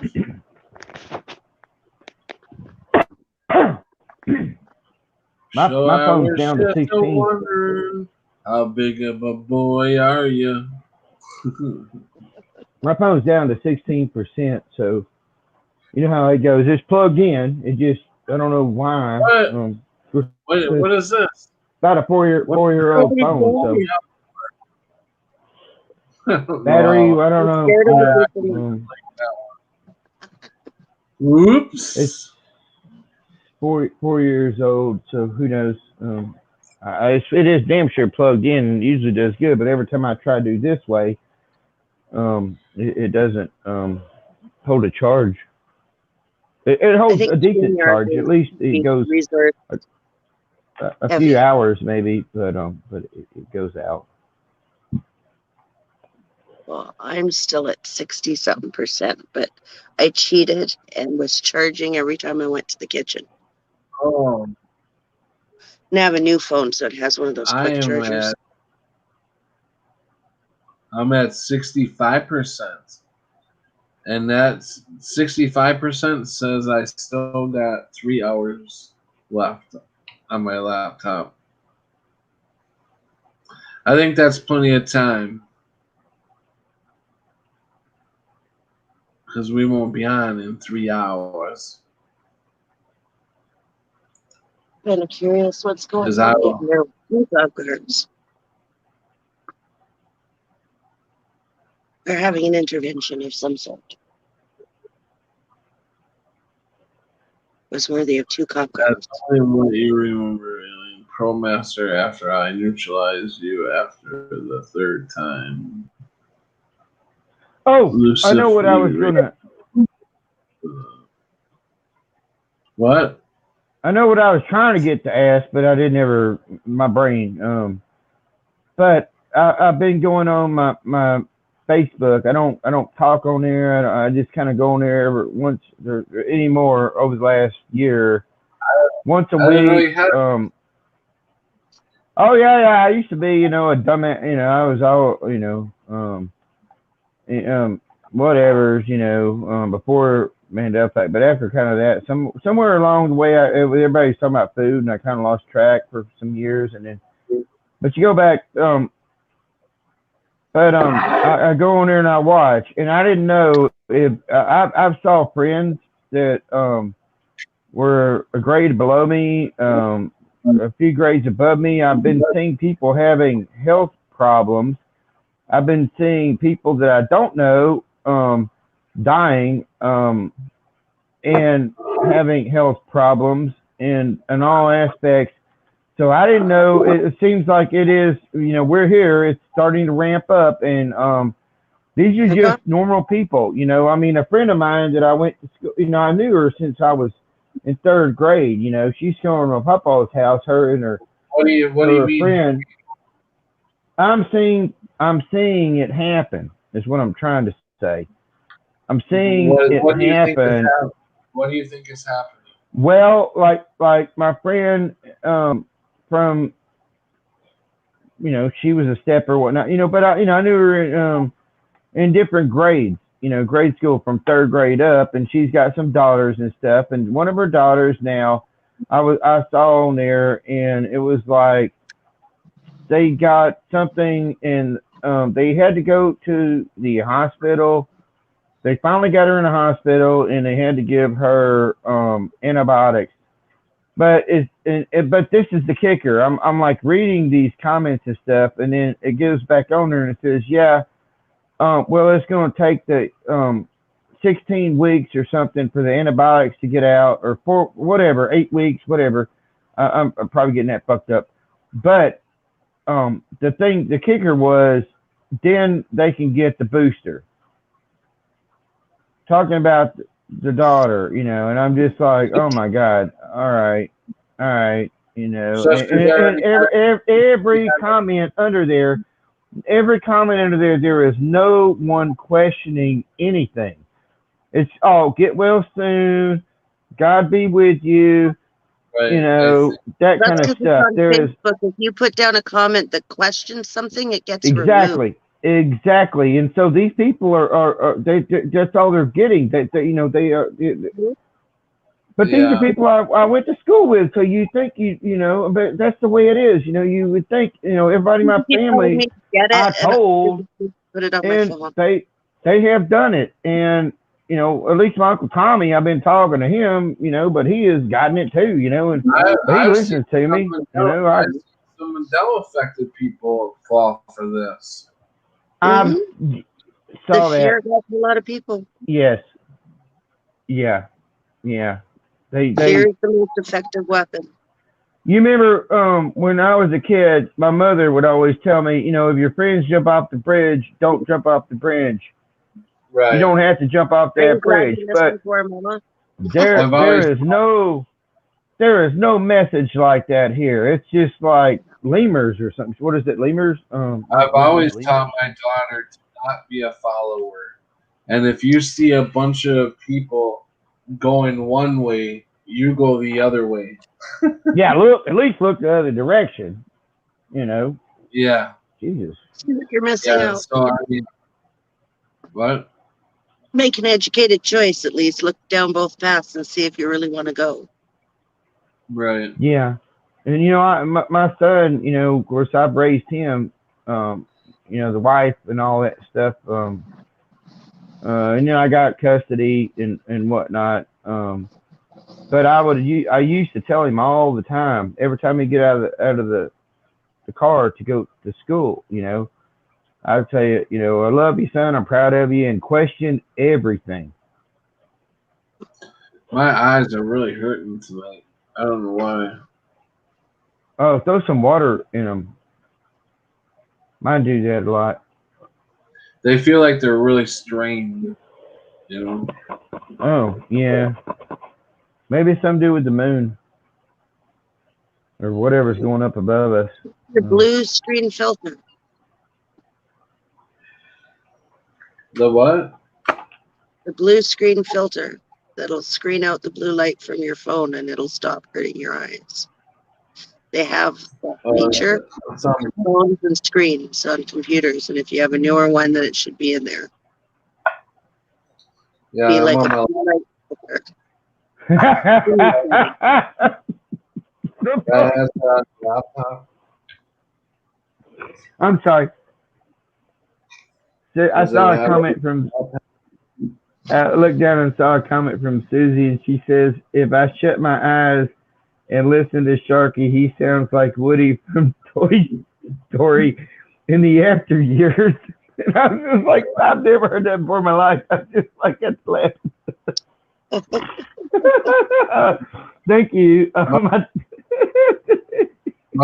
Must be that That's southern Arkansas I don't draw. know. I don't know. That southern Arkansas draw. I just looked down and I saw that. And I don't look at the chat a lot. That cracked me up. I tell you, girls with an Oh, accent from the down south. Whenever I would hear a girl from down south, like Tennessee, Georgia, Florida, that used to be like turn me on. That's the thing, you know. It was always funny to me in the service. You know, you go to different states, and all of a sudden you're the popular guy. Yeah, You know, yeah. but I can remember in high school when people would come down from different states and they would start our school from Chicago and whatnot, and all of a sudden, you know, they're the skinniest guy in the school, but you know, they're the most popular because they have the accent. Yeah. So, you know, if you want to find women and or get attracted to, always change your location. I always thought that. I was like, man, why would people, you know, settle on somebody that's going to hit them and hurt them when there's an entire world full of people out there just, you know, just waiting for somebody to show up that they could love. And you know, but you know, then again, I'm single, and I ain't, you know, been interactive in 6 years. So what the hell do I know? You know. Guarantee I don't know jack shit. 197, that's not too bad, eh? I mean, I don't know. What's 197? Yeah, my blood sugar. Oh, we'll drink a few beers and see how it goes. Yeah. Woo! Yeah. So I just gotta take a small shot. Don't have to take a What big did I shot. saw something. I saw some health things on that. I started sending you one time. It had something to do with something normal. It doesn't cost a lot. I don't remember what it was. I should have sent you that, but it's probably from that Dr. Mandela or whatnot. Dr. I always think Howie Mandel. But Howie was the dude that wouldn't shake people's hands. You know, he went bald and made a TV show. He wouldn't shake people's hands. Then they hypnotized him and he shook some people's hands and they made fun of him. And But he had a movie a long time ago that was really funny. I don't remember what it was called now. Oh, it had in- Gina Davis in it. And he Back was in an the alien. 80s. Yeah, he was an alien. Was he an alien? I can't remember hardly nothing about it. I remember it was. In the backyard or something. Oh, was it? There was a movie called The Whoopie Boys. The Whoopie Boys, and I don't know nothing else about it other than the title, and I think it had Howie Mandel in there, and he was really funny. Howie Mandel was a good stand-up comedian. Yeah, He was funny. Yeah. Like when he did his little boy, he did the childlike thing.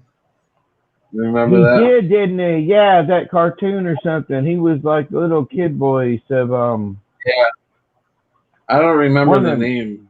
Jesus Christ, what was that cartoon? That cartoon was. Let's go back a while. I can kind of see the picture of it drawn in my head, but I can't totally make it out. It was. Yeah, I was going to say I'm drawing a blank. I know it, and I'm drawing a blank. He would wear a bonnet. He would wear a bonnet, like a yellow baby bonnet or a white baby bonnet. You know. Yeah. You know them things. And he would. What was he saying? Like. I'm gonna look him up right now.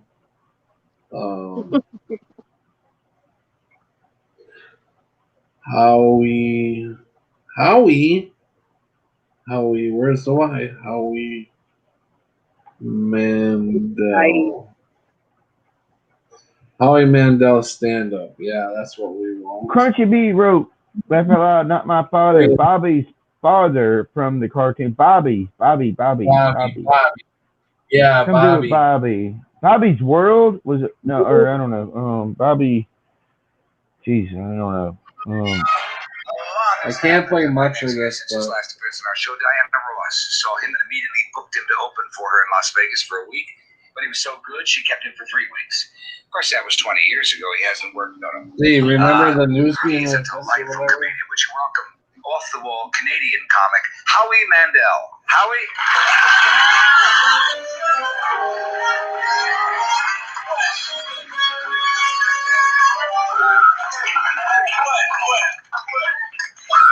This is so exciting to be back and everything. I'm really happy. I've been on the road for 3 months now, right? And I hate performing on the road because the cars drive by and they splash over you. What? Tell me. Hi guys, I can't get a copyright, so I stop it for a second and talk about it. Yeah, well, some of it was a little hard to hear, but yeah. But could you hear what he was saying at all? But I'm watching this and I'm thinking to myself, that shit made me laugh back in the day. And now I look at it and it looks so dumbed down. Like, holy shit. How could I have been entertained? Yeah, he's a funny guy and stuff like that, but how could I have been so entertained by what now looks like stupidity to me? I mean, I'll still laugh. You know what I'm saying? Yeah. It's like so dumbed down. Now watch. Back in the show, my parents are watching it. They are, I swear. They're watching it. They're mad at me now because the girl I'm going out with isn't Jewish. Which is stupid because my parents aren't Jewish. I'm Jewish, I am. A lot of people think I'm Italian. Not because I look Italian, but they say I talk with my hands. But I don't. Yes, you do. No, I don't. My dad always says you can count on me. 1, 2, 3, 4. You know, he's funny. But God. Okay, roses are red, violets are blue, I am schizophrenic, and so am I.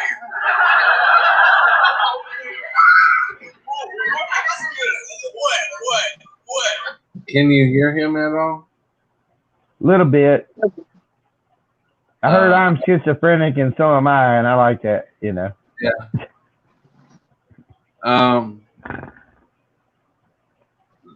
Same with Mandel Miles says same with songs. Brenda, Bobby's World.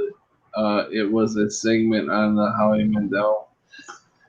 Yeah, yeah, so much energy. But yeah, it was like it was an awesome show back in the day, and I just can't believe he would have me rolling on the floor, Patty, laughing. yeah. Him, Richard Pryor. Remember Richard Pryor? Oh my God, he had me rolling, laughing so hard. That guy was funny. And, there's a lot of stuff back then. It's like, wow, I mean, you just look at George Carlin, and yeah, he was. I do believe, he had been a part of the system, yeah, but he was telling stuff, and people were just laughing at it because we didn't think his shit was so out there then. Yeah. And it's like now, it's like, what the fuck, this dude is, what the fuck, and he told so much. It's truth. Unbelievable. I'm surprised that they didn't kill him. Yeah, but he was telling it way before his time. He was like before his time out there, so it was funny. He was ahead of his time. Yeah. Definitely. Don't they have to tell the truth? So they put it out there as a form of a joke so nobody'd believe it. And then they can say, well, we told you. Yeah, they told us. Yeah. Yeah. That's a really weird rule if you think about it. But here's the rest of how. You know what happened today? You know what happened? I'm so glad you asked. Listen. This is so scary. Okay, I went shopping today. I'm in one of those malls and I'm going upstairs and I'm on the escalator and I want to go up because I want to buy something up there. And if you're up there, it's so much easier. Anyways, I'm on the escalator and the power goes off. So I was stranded on the escalator for 4 hours. It's scary. It wasn't going up or down. It's terrifying. Then somebody called the fire department. They walked up and we all walked down. Oh, and I'm still shooken up about it. Sweating and everything. My feet really stink. Well, they do. I bought overeaters. They for half an hour and then they threw up. You know what else? So, okay, that's Howie Mandel. I think we should show a little bit of George Carlin.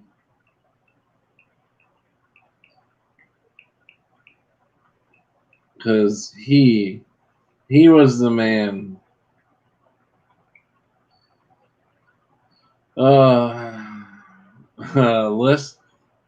List of people who ought to be killed. That's a good one. I'm down to 8%, so if I drop off, that's just what happens. So George Carlin told us about the Corona panic years ago. I never saw this one. Let's take a look at this one.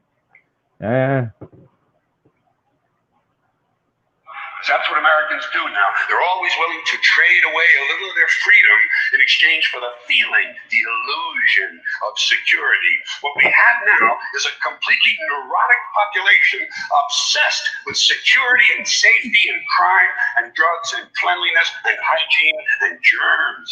There's another thing, germs. Where does sudden fear of germs come from? In this country, have you noticed this?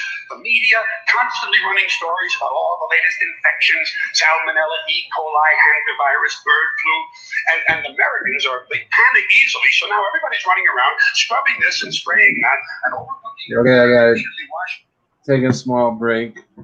Talk about it.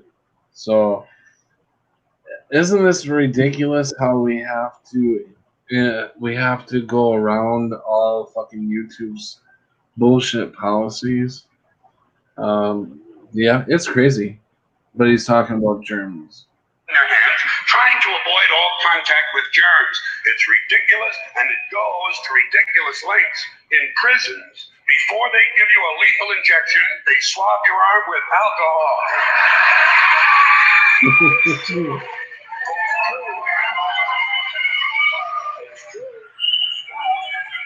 Did you hear that? Mm-hmm. Oh yeah. You know, eat your broccoli. Broccoli cures cancer. And he swam in raw sewage I swim in raw sewage in the Arkansas River. Yeah.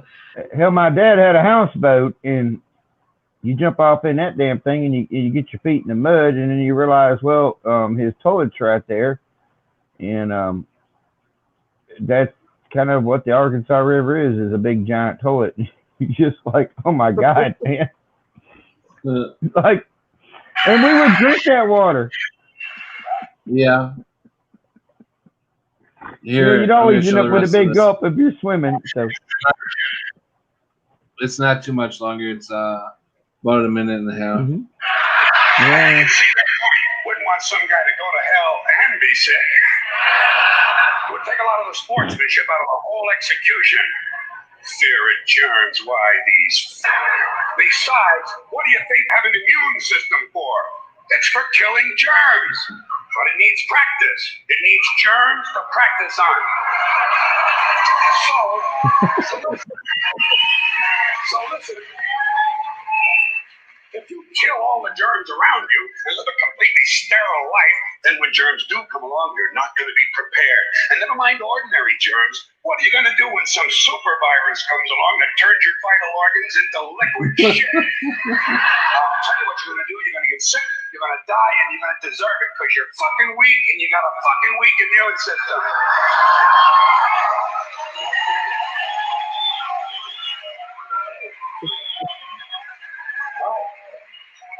Let me tell you a true story about immunization, okay? When I was a little boy in New York City in the 1940s. Hold on, we'll play that one in a second about immunization. There's like, I don't know, 50 seconds left. But he's so right about the germs. You have to pick up some germs so your body can practice on fighting these germs so your immune system can get stronger. Doesn't that make so much sense? Not getting these poison things, the giggles in your arm, and then you get something could happen to you, some side effect or something like that, or the worst, you could die. And go out and go lick a telephone pole or something like that, or you know, go. I know, cringe because that was a very stupid comment. Go out and lick a bar. I'll tell you what. This is what I would do. I would literally go to the hospital, go into the COVID area, and give somebody a kiss. And I would walk right out of there and I would be just fine. You know what I'm saying? Yeah, but then they'd arrest you and charge you with attempted murder. Yeah, or they would say I'm trying to get it so I can kill a bunch of people. Mm-hmm. I know they would come up with something, yeah. Throw you in the insane asylum, lock you up. You must be crazy. You went into a COVID ward. That proves you're crazy. Yeah. Yeah, I guess if you were to think along their lines, you'd be absolutely right. Because they would be so scared. They're living in fear. That's why I don't get mad at them, because they're not.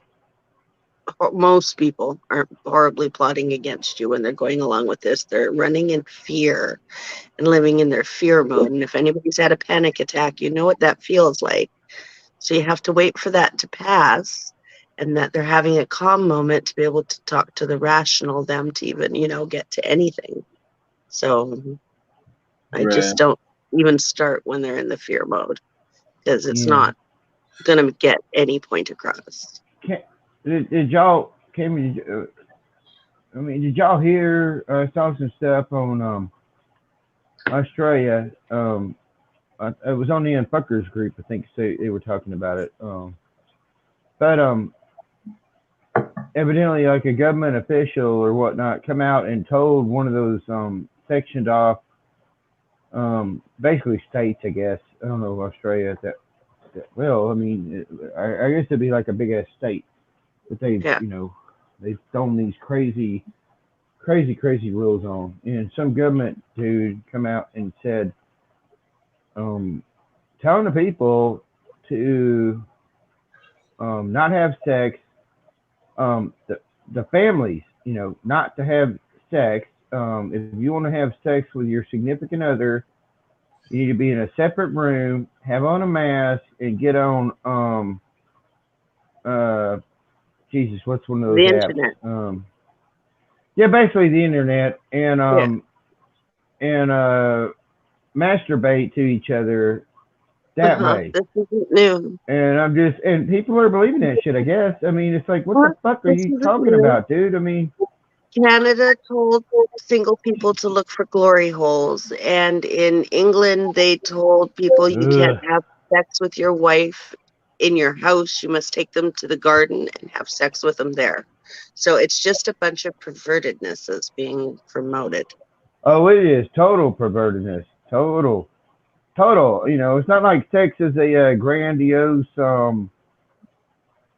experience, and it's all, and it has to change and things like that. But it's not like, man, like, wow. I mean, I'm a pretty straightforward. Always been never wanted a lot of the weirdness that a lot of people have experienced here. But I have done my own shares of strangeness. But that was just I dated a couple of strippers and stuff. But I never want to have any kind of my dick next to anybody else's dick and that kind of weird shit. And I didn't ever. I haven't ever had two women at the same time, that kind of stuff. I'm a pretty fucking simple guy at my age. And then a long time ago, I realized when I was a long time ago that it was kind of a bit overrated. TMI. It's not like I wasn't good at it. I mean, I was pretty good at it. Had a bunch of weird experiences. I was really good at what I was doing, but I would concentrate. And I had some failures at the beginning, but I learned really quick to TMI. a lot of times, basically, I wouldn't even go.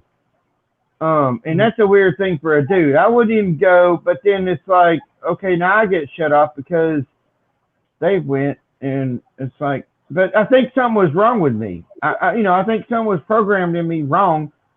Because when I went to college, I had something going on, and that damn doctor, told me, he's like, well, you got some veins in your sac that's too big, and it could help you, or it could prevent you from being able to have babies. And I was just like, at 21 years old, or no, not even that, I was like 20 or 19. I think I think it's not more like 19.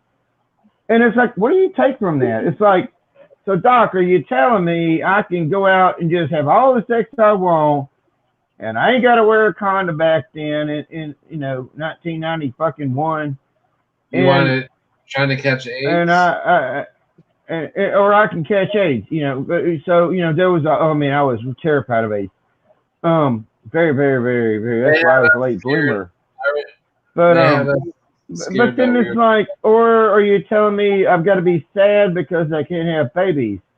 And I didn't even get a first girl pregnant until I was 30. But it's like, what happened to the doctor told me I had this big sack of veins in my stuff? I never heard anything about that again. So is that a shift factor? Was that the body I was in, and in the bodies I was in later? It's like, that's not a thing, It's not a thing. I'm gonna finish this off. We swam in the Hudson River, and it was filled with raw sewage. Okay, we swam in raw sewage, to cool off. And at that time, the big fear was polio. Thousands of kids died from polio every year. But you know something? In my neighborhood, no one ever got polio. No one ever. You know why? Because we swam in raw sewage. It strengthened our immune systems. The polio never had a prayer. We were tempered in raw shit.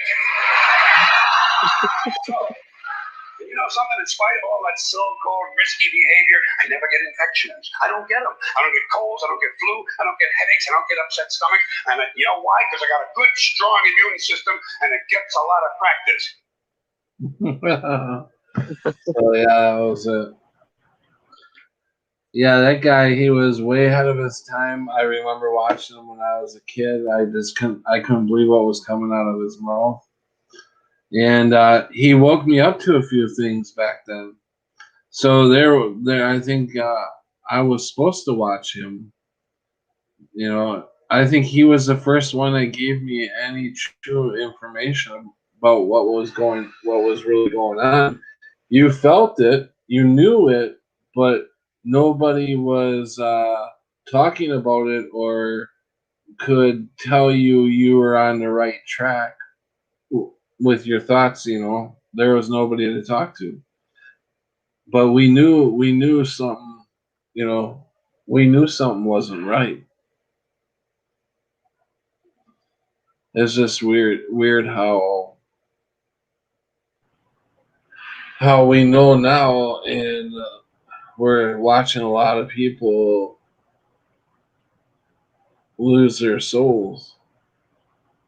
You know, Can you to me, imagine selling your soul for Krispy Kreme donuts? oh Can you yeah, imagine? yeah, or a lottery ticket, you know, or how about that?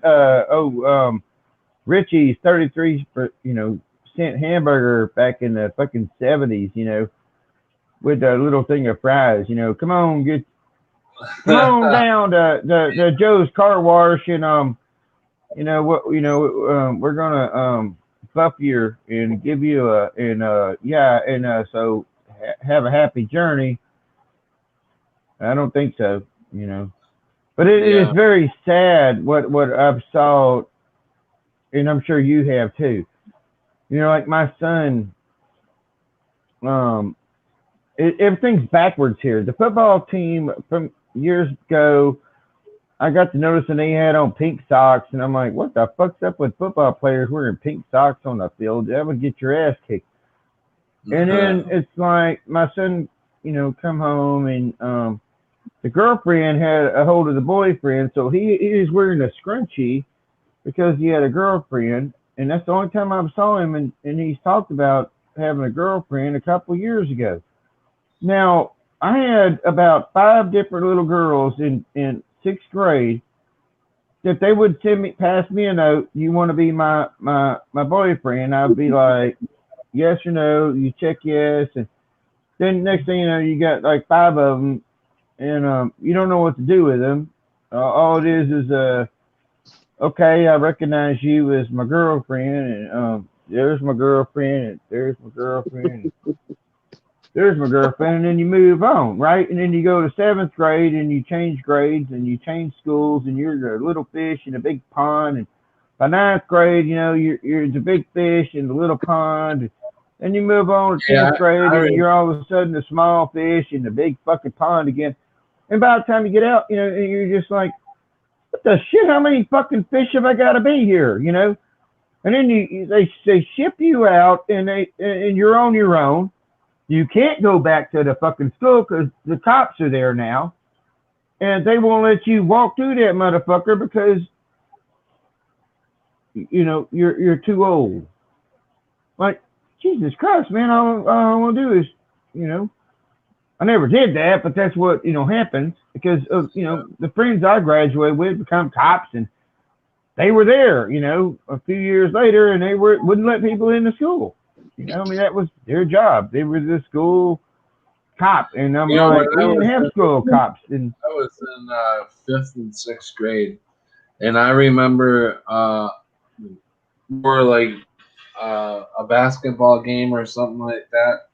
I was dating a cheerleader, and we would go outside the gymnasium and sneak around the corner and make out for a little bit. That was like that was like the coolest thing when you're like in 5th and 6th grade. You know, it's That's like ultimate human reaction there. You know, you don't have to do it, but it's just actually when your lips actually touch another being's lips, that fire hits. It's like electricity. You know, it's a right at that age. Thing, that you was know? innocence. You know. Yeah, it's that was totally like, innocent. Yeah. And you can never get that back. It's like one time here, one time. Yeah, you can't kiss another girl like that. You know, it's like your first, and I'm talking about not just kiss. I'm talking about full makeout session.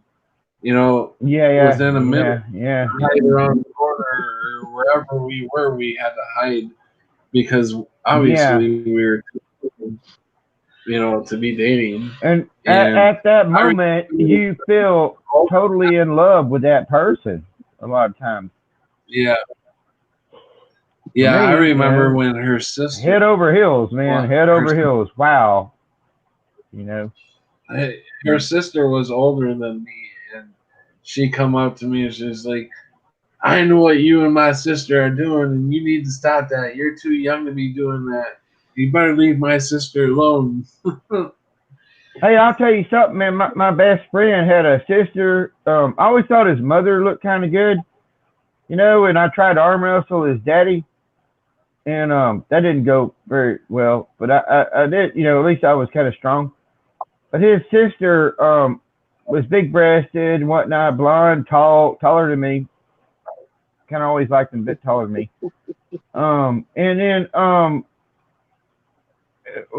years go by, right? Years and years go by. So this other dude comes down, Brad, from another state. Next thing I know, you know, we're all hanging around. Next thing I know, she fucked Brad. And I'm like, oh my God, you know?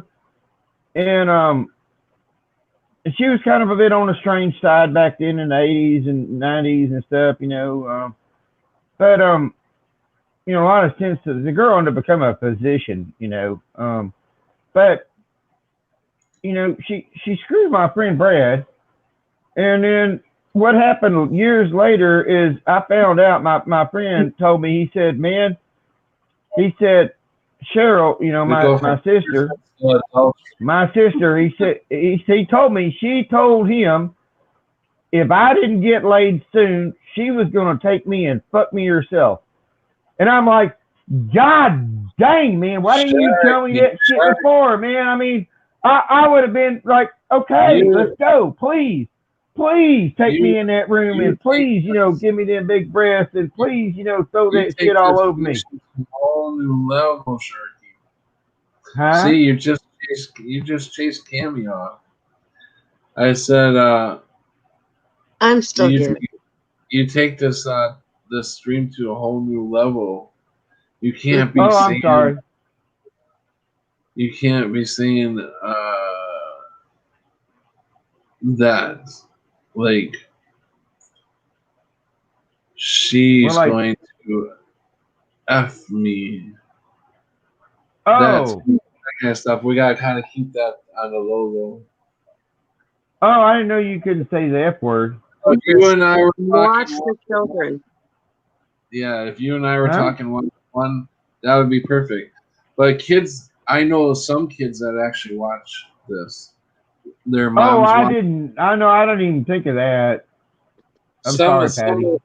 I guess somewhere I'm funny in the streams, and I know a couple moms that watch my stream, and they've got like 8 or 9 year old kids that are watching it too, because they think I'm funny. I don't know where they get I'm funny from. I think I'm serious most of the time, or maybe I just look funny. Well, I'll apologize to you, Patty. I ain't gonna apologize to the world. I was just Oh, telling my no. experiences, so I'm sorry if my experiences and my words that are personal offend anybody. But Yeah, that's no, just no. me. You don't have to apologize to me either, Sharky. I was just letting I you but know. but I didn't realize that I didn't realize. Swain, hey, welcome by the way, Swain. Swain has a question for you, Sharky. Okay. Sharky, when did you die the first time? How old were you? Did you notice Mandela effects right after that? No. Look, I'm at 3%, so it might knock me off. The first, when I really go back, the first time would have been when I was a little bitty kid. I was probably 4 or 5 years old, and my cousin was there, and I don't remember exactly if he had I think he had probably more than likely had a baseball bat, and we had a golf ball because the other way around doesn't make no sense. Nobody played golf.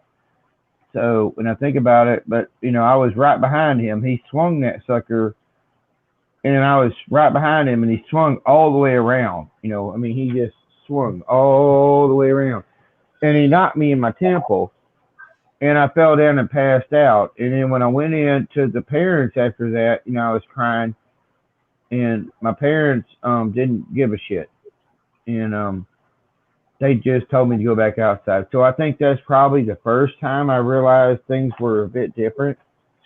And then there's a lot more that happened through my life.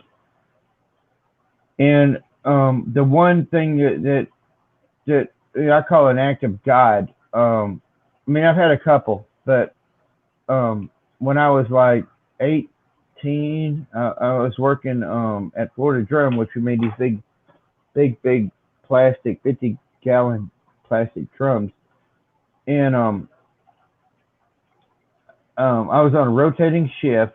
My friend always told me I made the best sandwiches because he would make a sandwich at his house, and I'd make a sandwich that looked like Scooby Doo, with lettuce and tomato and crap, and so and I'd have some just whatever out of the fridge, but it was hot work, and you'd sweat, and I mean you worked your butt off, I mean it was very, very physical, and I can still remember how to pull the barrels out. You had to slam on the ground.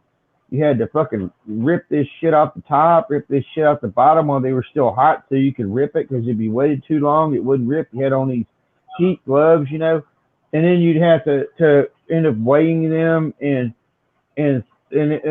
machines and stuff. So there was a machine because you'd have some that would just fold in or be not right, and you'd throw them in a pile.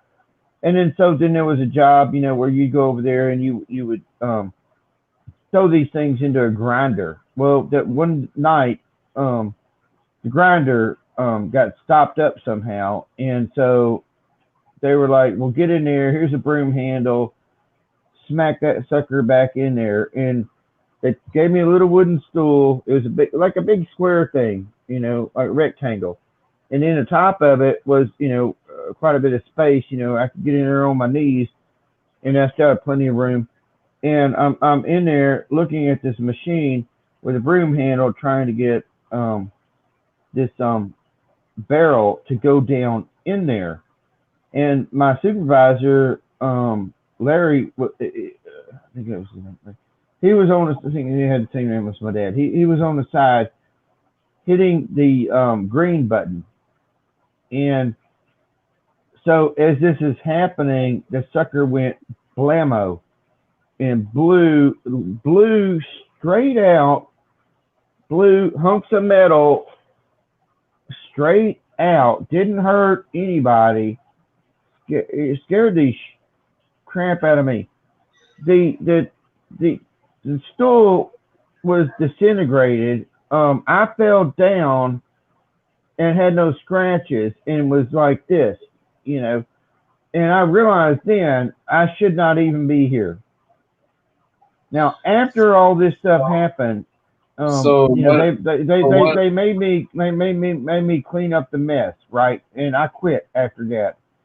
I was So like, what you know, exactly? my life is not worth $7 damn an hour. So Sorry, what Patty, go ahead. exactly happened? You Huh? fell off something or what? No, I fell into the machine as it blew up. I fell into it. I was inside the machine when it blew up. Oh wow.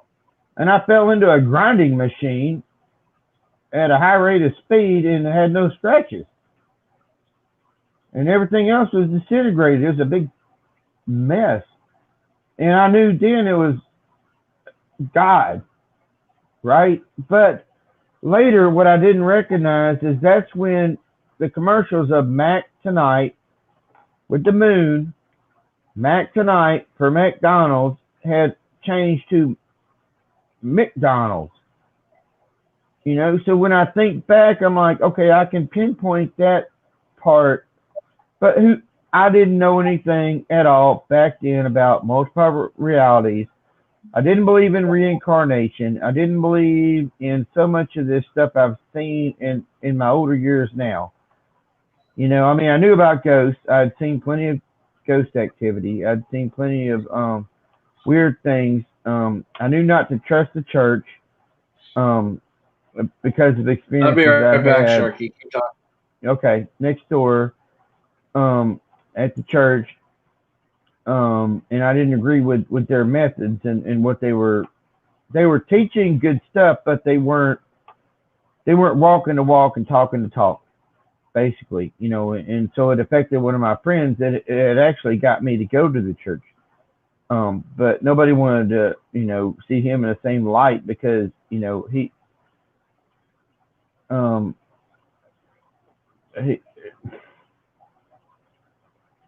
was a bit different. He was a bit slow. He was a bit off. His entire family, you know, the guy didn't. He was a really good guy, and he didn't have a chance. You know, he never had a chance. Everything was against him, and he was one of my big brothers. And so yeah. I'm kind of losing my point here. Now I'm looking up. I got 3%, so it's probably going to kick me off. Sometimes they go down to 1%, but it won't be long, and I'll get kicked off. But yeah, I've had a lot of weird things. I've even saw some eyes, you know, and I for a couple of years I thought maybe it was an alien, and then after a few years I got to really thinking about it. I'm like, well, it wasn't a bear. I don't think it was an alien, and so I think it was damn sure a Bigfoot because the trees was huge outside, and I went out there about 2 o'clock in the morning with a flashlight and my flip flops, and I had, you know, vodka in me, so there's that. And back then I was still had been snorting you know, oxycodones, so there's that.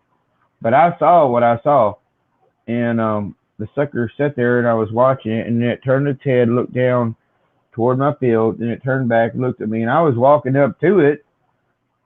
You know, I didn't get super close, but I was walking up there like, what am I looking at? Then I realized, hey, Race, you're in flip flops.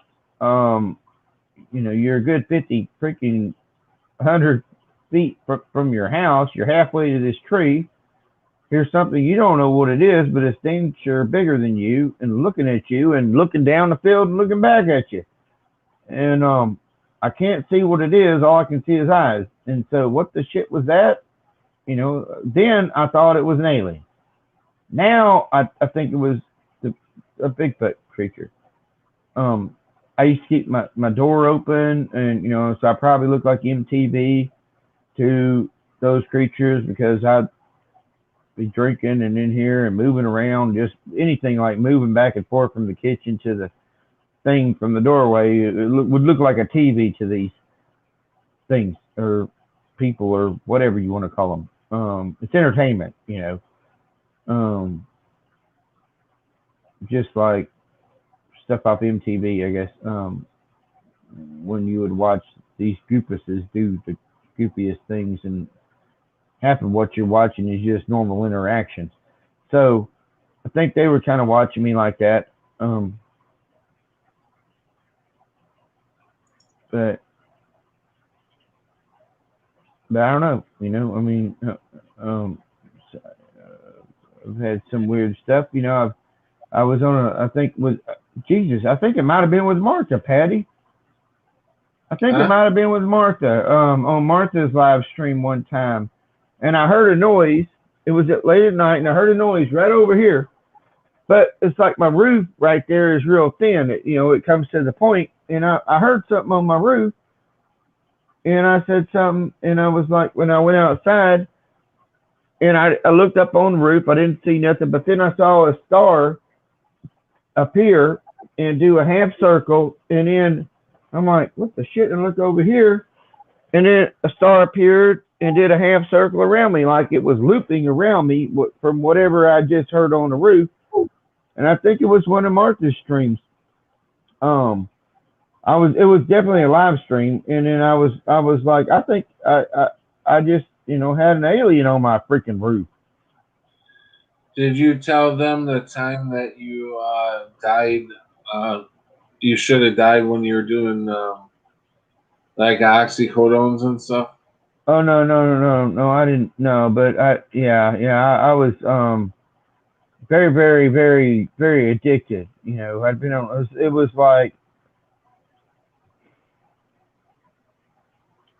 I don't know how many years. Probably, I'm guessing right now. I got the records back there, but 12 years. Say 12 years.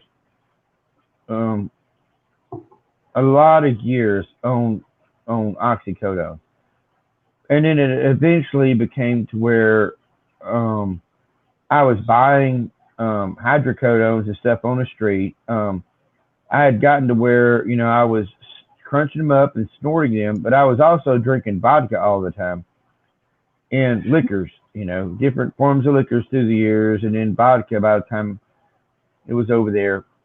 Now, when I went to sleep that one night, when I woke up, I noticed it wasn't working.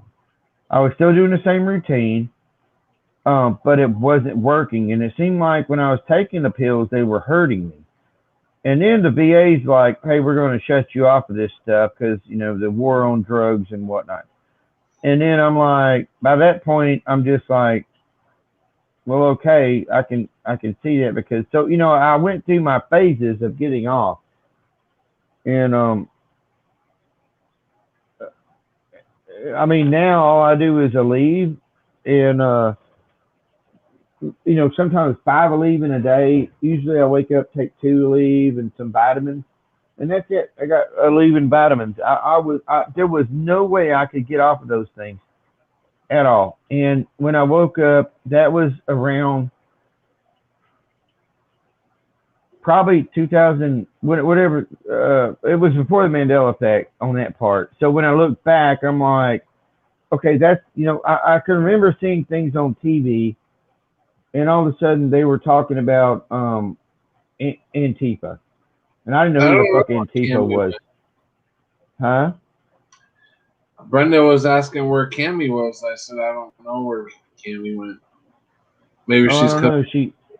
Maybe her phone quit. I'm here. I'm just muted. Oh, okay. Okay. Yeah. I thought we lost 3%. But yeah, I didn't know who it. Sorry, Cammy. Oh, okay. I was just listening to you. Yeah, I didn't know who Antifa was, and people were acting very weird, And then I found out about the Mandela effect, and when I really found out, about it, at one point I was like, I don't know where I'm at, and I literally went in there in the kitchen, held on to the stove, and I thought I could float. I tried to float. Freaking float. That's how powerful this shit hit me. I'm just like, okay, if this shit ain't real, I can float. I didn't know if it was I didn't realize anything about death and things like that. I just knew this place wasn't right, and I don't know what's going on. Something happened from 2015, about 2015 to, I'd say 2018, 2019. Certain people just got this big opening of knowing something is out there. Something is talking back to us in synchronicities. I'm taking synchronicities as somebody's like throwing stuff. Hey, pay attention to what's going on here. We are definitely, I don't know, right? I mean, when I thought I passed away, I mean, you see the awakening. I've watched the awakening. I've watched some people wake up online here, and I'm just like when I had my kidney failure, and they were incubating me. I think that's what it's called. I had lost it at the other hospital before they brought me to this hospital. In the ambulance, I guess I coded. My cousin said I coded in the ambulance, and then they got me. As soon as they got me into the emergency room in the other hospital, they incubated me. And when they were doing that, I was watching them trying to shove. They had like all kinds of hands in my mouth, trying to open my mouth wide enough to get that tube in, and they were spraying water at the same time. One nurse had a thing of water like they do in the dentist's office, and she was spraying water, and it was spraying up, and I could feel it hitting my face. And then all of a sudden, I seen a side view of me on the table, and I was watching them. It didn't feel like I had a body anymore. It just felt like I was there, observing, like I was talking about earlier, just observing the room as consciousness, not as of your body. And I've been doing that a lot lately, trying to, I don't know, maybe get ready for something coming up that I need to have control of my consciousness and know that I am consciousness.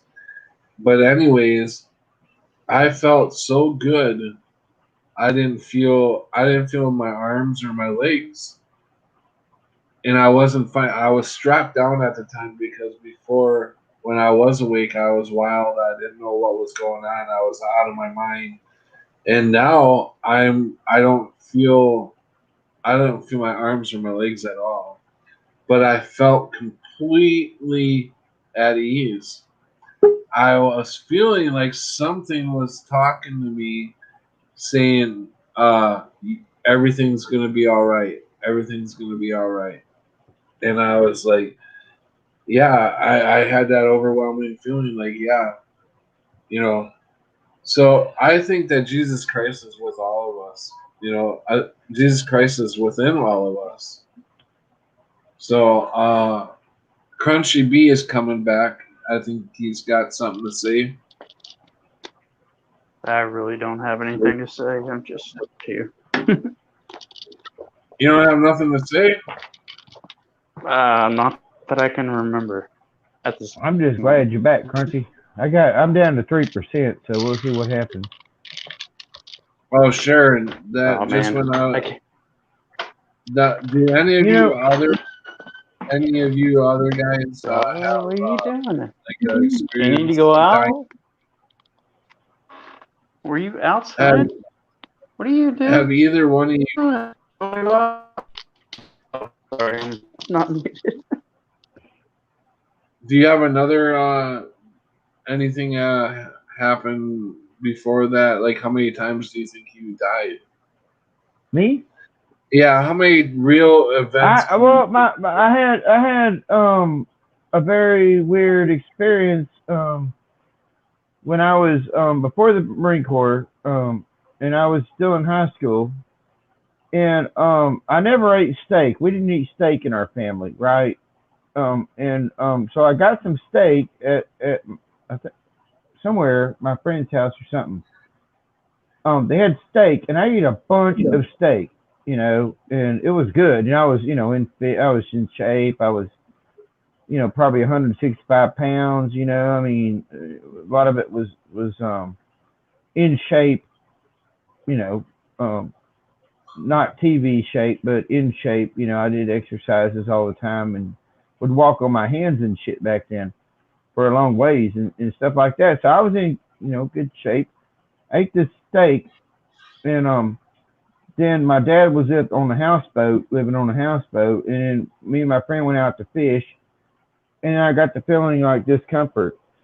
And then how did that work? My dad, I told Dad I ate steak. Then the next day we went back out there. I think it seems like we went out there, but you know, Dad eventually told me go walk. I went and walked 5 miles on the levee, and still was, you know, nothing was happening. I was still didn't feel good, right? And I went home, and I ended up getting so sick. I got in my mother's bed, right, which is a water bed back then. And I was laid on that bed. Then I started running a fever, and then next thing I know, finally my dad came over, and he's like, okay, well, I'm fixing to get you to the hospital. So he threw me in the back of his 80 model van that he's still got now. And I laid in the back of that van with all the bumps and bruises of on an 80 model van going to Little Rock, right, to the hospital. And then they immediately put me into emergency surgery. I came out of that surgery, and the doctor and my Mima was there for some reason. I don't know how she got there, but she was there. Had Mom and Dad. But they told me my appendix was almost fixing to burst. They said your appendix is usually about the size of your thumb. Mine was twice the size of my thumb, and it went gangrene and was at the point of leaking out into my body, and I would have died. And then the weird thing is the doctor is like, do you want to keep it? And he has a jar with my appendix in there, and wanted to know, you know, and I think I've told this before, but, you know, I was like, I wish now I would have said yeah. But, you know, who knew back then that, you know, I've had surgeries since then, and no doctor's ever come up and told me if I want to keep what they pulled out of me. That's just kind of weird and morbid. But, I mean, who knows where the hell I was then. But something I do wonder about is when you go under for a surgery, they tell you to count backwards, right? And so you're counting backwards, and then you're gone. You don't dream while you're under with whatever they're going through. You don't. It's like you're deleted, right? And so it makes me wonder if every time that medicine is put into us, do we die? And are we naturally shifted to another place where we wake up? Because the last time I had a hernia, I think was it the hernia surgery or my left back surgery? But I woke up, and, you know, you're literally fighting to try to get back into your body to make your body move. You are fighting so hard when you come back. It's like a frantic, not me. You know, I was trying to talk to the nurses that last time, and all the nurses didn't give a shit at the VA. None of them gave a shit. I'm over here making noise. It took an hour for them to finally bring me some water when I was talking about, and you know what they were doing? They were doing this on their phone. I was sitting there watching them. They were just doing this on their phone. I'm over here needing some ice cubes, you know, because I'm so dry in my mouth. And they didn't give a shit. And I really think back now, and I'm like, maybe that's when I come to Orion, the world of I don't give a shit. I just ain't gonna pay attention to natural needs. Something simple is bringing me a little bit of ice because I'm in the recovery ward at the fucking VA. Sorry, Patty, at the VA, but it really makes me wonder. I don't mind if you guys swear, but I mean, they've heard swear words before, but it's you. Was it my situation? What I was talking about? Yeah, no, you just can't get into like a sexual type. Okay. Yeah. That's yeah. I don't got many of them. So. Well, Sharky, they've admitted that you can die off of anesthesia. I mean, there's no telling. Did you ever know? Can die off of what? Anesthesia. Oh yeah. I knew a guy, Crunchy. I worked with, and I didn't know his dad, but this guy, him and his dad, they had a brake business in a small town that, is next to me. So he grew up, working in a garage, right? Mostly redoing brakes and whatnot and fixing things on cars back then, in the 80s or the late 80s and early 90s. And one of the things he came out and said one time, and other people evidently around me knew his dad, right? And his dad was a really good guy, really caring, really compassionate. And one of the things he said was like his dad went in for a surgery. And when he came out of that surgery, he was a totally different person. And I'm talking like he was mean. Oh, yeah. He was vindictive. His total, all of his personality had flipped. What kind of surgery was it? Just a surgery. Well, I don't know, a surgery on something, but they put him under. Did you have somebody else's organ put in? No organs put in. No, just a surgery. But it wasn't brain surgery, right?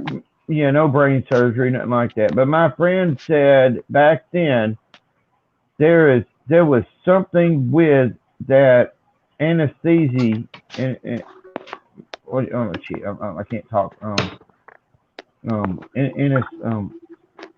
Anesthesia. Anesthesia. Thank you. Anesthesia that did something to his dad. And when his dad came back, he was not his dad. Now, is that a death? Is that a reality merging? The one he knew was there, then he comes out and it's a total different one. Like, we see different versions of all of us. Usually it's not that extreme. But could be. It was he was for this guy, even the friends that knew this guy were like, oh man, it messed him up. Who is this guy? They didn't even know. And the business ended up going down. Because he was so different, and got closed out. And his dad was really mean. That's something I think about a lot too.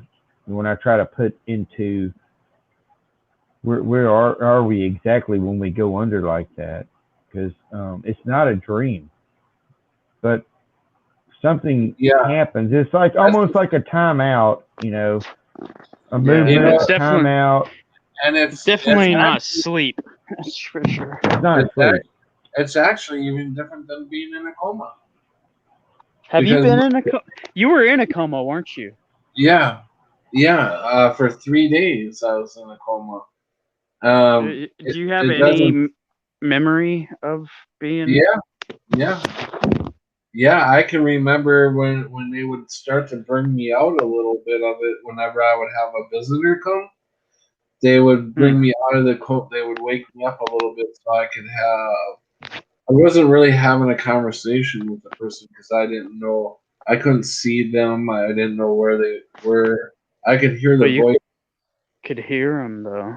That's Yeah, I could crazy. hear the voice, like, I guess I was moving around one time and I had the dialysis machine. I could hear the dialysis machine running next to me. And I'm like just swatting my arm over towards my girlfriend at the time, she's like, "Stop it, Pat! You're gonna mess up your dialysis machine. Then you'll really be in trouble." But she was like, always trying to keep my hands away from pulling my wires out. I had wires in my neck. I had, the oxygen thing. Pat, I had the thing that they. was it a medically induced coma, or did you fall into it medically? No, Okay. Yeah, no, they had to put me in a.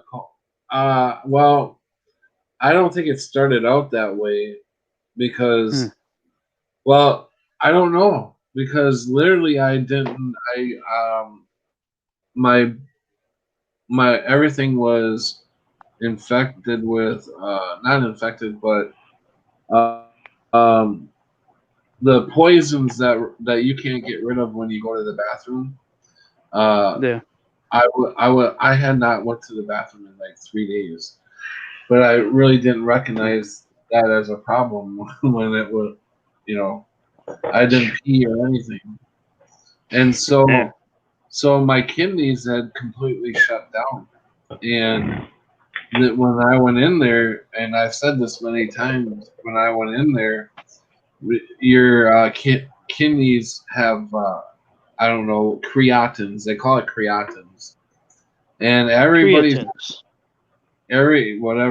everybody's creatins or creatins are supposed to be at a 1, and when they tested mine was at a 15. So I should have been long gone. I mean, Oh yeah. when they put people on dialysis, they when people hit a 5, they start dialysis. So Wow. so I was in a coma for 3 days while I was on a dialysis machine. So that dialysis machine went for 3 days. They didn't know if my kidneys were going to bounce back or not. If they wouldn't have bounced back, I wouldn't have made it out of the hospital. My brother, actually, my younger brother, who lives in Indiana, he comes on here sometimes, Trucker Jim. He was calling the hospital. I didn't know this, but he was getting a hold of the hospital, telling them that he was my blood brother and that he would donate a kidney if he had to. But they're like, well, we're not at that point yet. We have to see if his kidneys will bounce back first. So basically, they would have had me on a machine. The machine would have been doing everything for me if the kidneys wouldn't have came back. Then they would have had me on a life machine until I could get a kidney transplant. And I honestly don't believe I was worth all that. I don't think I was worth it. I don't think that I wouldn't have had the money to pay for that for one thing. So I don't. You're worth it. You just didn't have the money. You're worth it though.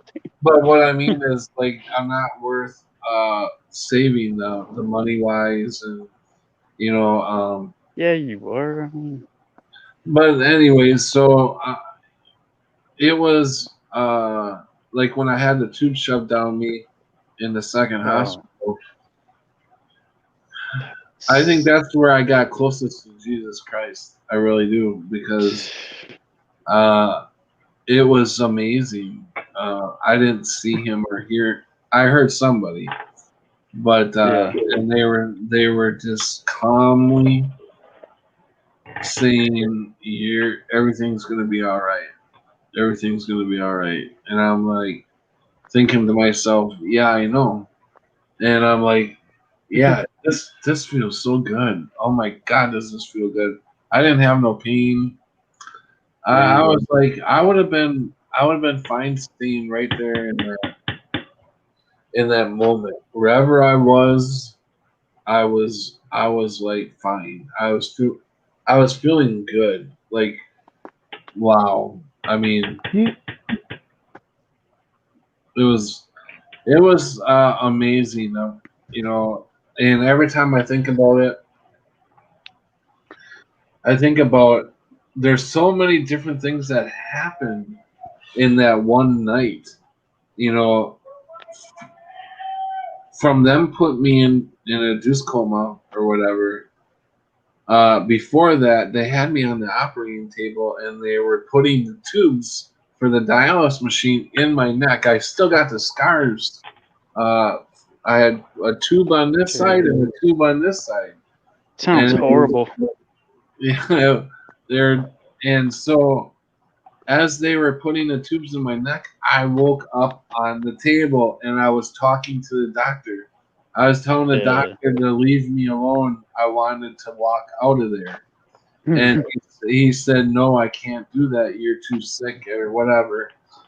I don't remember the exact conversation, but I begged him. I remember begging him to let me go. And I even told him, I said, "I promise I won't tell anybody."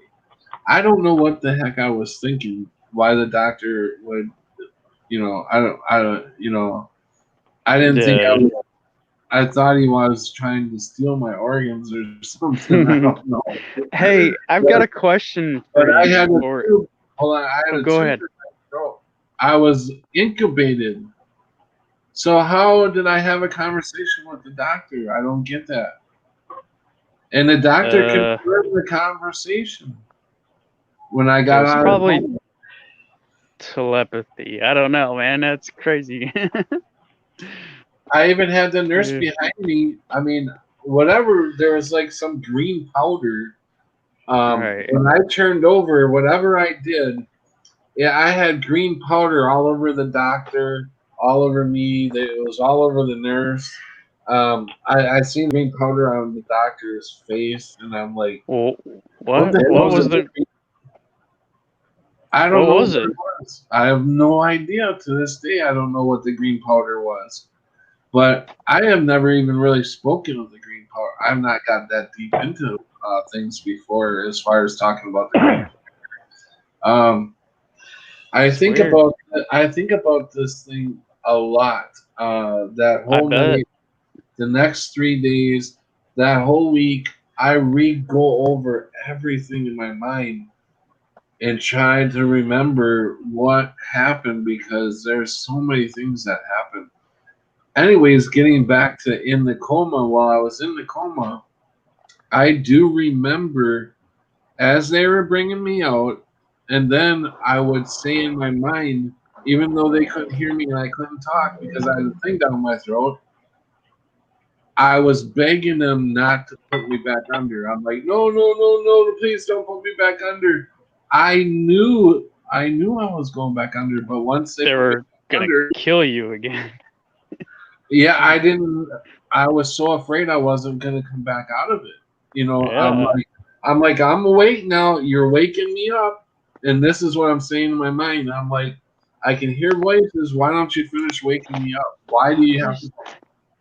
Why do you have to put me back under? So I was begging them not to put me back under, but nobody could hear me. It was like the worst.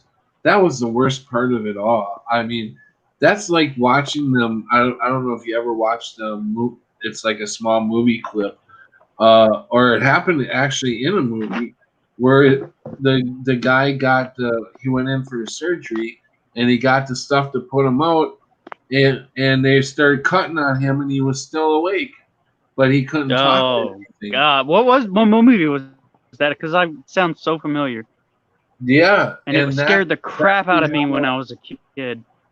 Yeah, and that's exactly how I felt. I was like, please don't put me under. Yeah. I'm in this, and I'm To wide be awake. conscious but not be able to be paralyzed is freaking the scariest. I've been paralyzed once, and it Yeah, was under a drug that I don't know what it was, but I it was the cannot. scariest freaking thing in my life. Yeah, I was that part. That part because I could feel everything. I could feel my legs and stuff at that time. But when they were bringing me a little bit out of the coma, and I was just that was the worst.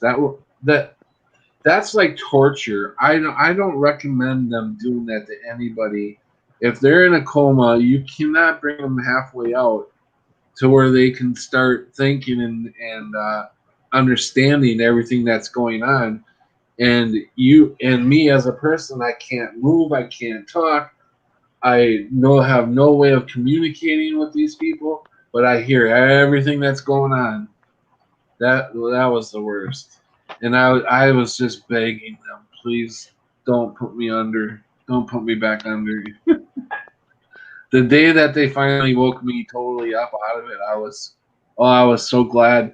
Then when I could start to get control of my hands, the first thing I asked for was a piece of paper and a pen so I could write them a note, because I still had the tube down my throat so I couldn't talk.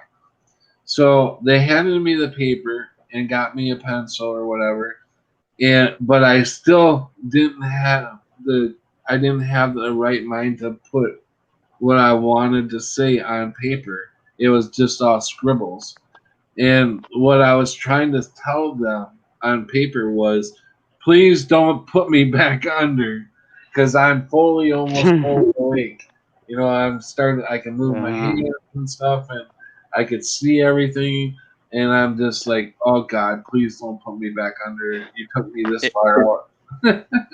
You have no consent at that point. It's like, I know, that's so scary. They don't tell you these things when you sign that paper or whatever, you know? They don't tell you all these things that could happen, because they don't know. I don't know who signed the damn papers, because I sure didn't, because I was completely gone from the minute I was brought in.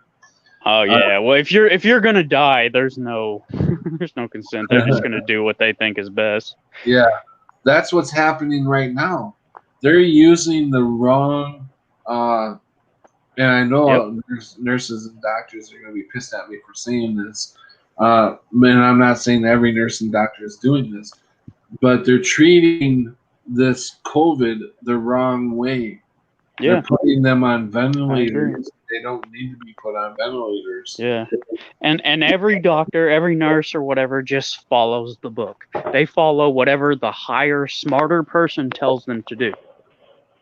Right. Yeah. Yeah. But hey, I had a question for all of y'all. Are you guys on the organ donor list? No. Oh, Jesus Christ. I probably still am. I mean, I did it one time. It's probably still on there. No, I am. No, I didn't put it. Hey, David, I don't know if that's a good thing or a bad thing. I wondered. When I was younger, I'm not, because I don't want to match to some really rich, super high-powered elite person and have them off me because they really want one of my organs. Have you seen The Island? I don't want to be part of the abnormal stew. Yeah, right. I don't want my part of my. Probably. I don't want. I'm just trying to look now and see. I think when I was like living inside somebody else. Why does it have? Oh my God! Why in the world? I don't know what this means, but there's the snake with the medical thing on my driver's license, and underneath it says duplicate. Mm-hmm. Oh, and it has a heart under my face and says donor. So yeah, I'm still a donor. I only signed up for one time a long time ago, and I'm still a donor. And I'm also a duplicate under the medical snake. It sounds like a very what does duplicate mean? What the fuck does duplicate mean? I mean, you're a clone, dude. I'm cloned. I am a clone. On my official driver's license, I am a duplicate. I am the cloned version of my statutory self, observing Orion, watching Orion fall the fuck apart. You lost your license. You lost your license, and you got another one. That's duplicate. No, I never lost my license. I've always kept up. I've never. But I don't know what duplicate means on there. I don't have two. Yeah, I've only had one license all my life. I don't. But evidently, I am a duplicate under the medical system. So I'm a clone. Evidently, realizing I'm a clone, which I know because things aren't right to me. I've got the memories of my former self and how many every Do you have times a I've little died. round, do you have a little round circle like that? It Yeah, and says it's in donor. gold. Yeah, I got a circle around me. Donor. It's in gold. Yeah, it's a sticker that they put over that so they know you're a donor. I don't No, have a sticker. I gotta look at my license now. I should And, not be. on the back. Where does they it say all- duplicate at, Shark? Right under a medical. I wish I could show you, but I'm scared to. There's a little medical Yeah, emblem no. at the bottom. There's a little medical sign with the snake. You can hardly. I mean, my glasses don't show it, but it's got to be Well, the snake with the. But Every it says state's different. duplicate. So. Yeah, they are, and Yeah, it says yeah. duplicate. Oh, hold on. Mine On the- says endorsements none. A driver must get duplicate license within 10 days of address change or name change.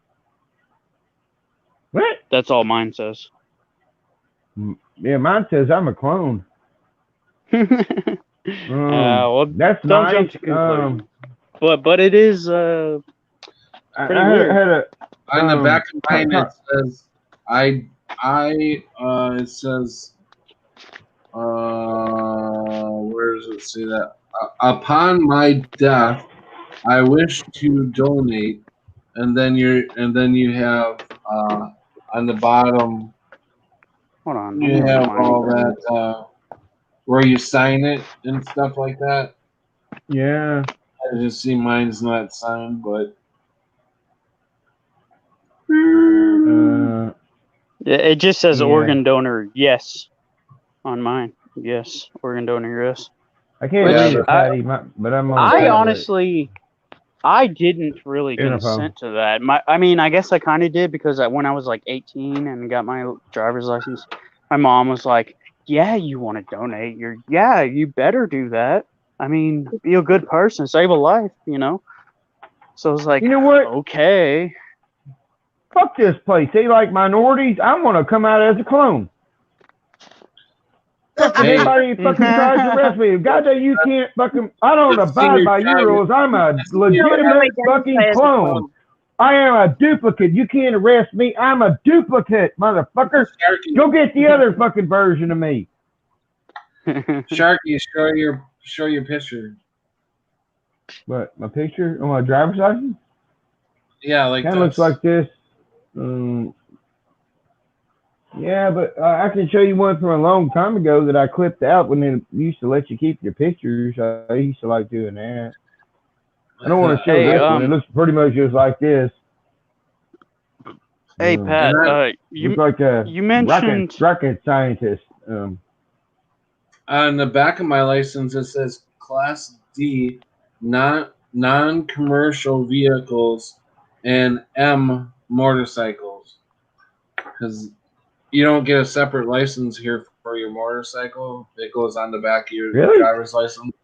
Yeah, it just says motorcycles, or it says. Yeah, Arkansas, you got to go through a class, as far as I know.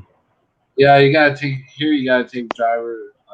You gotta drive your motorcycle, and they follow behind you, and you have a helmet like thing, and it gives you order. They have a walkie-talkie, and they give you orders in the headphones to take a right turn, take a left turn,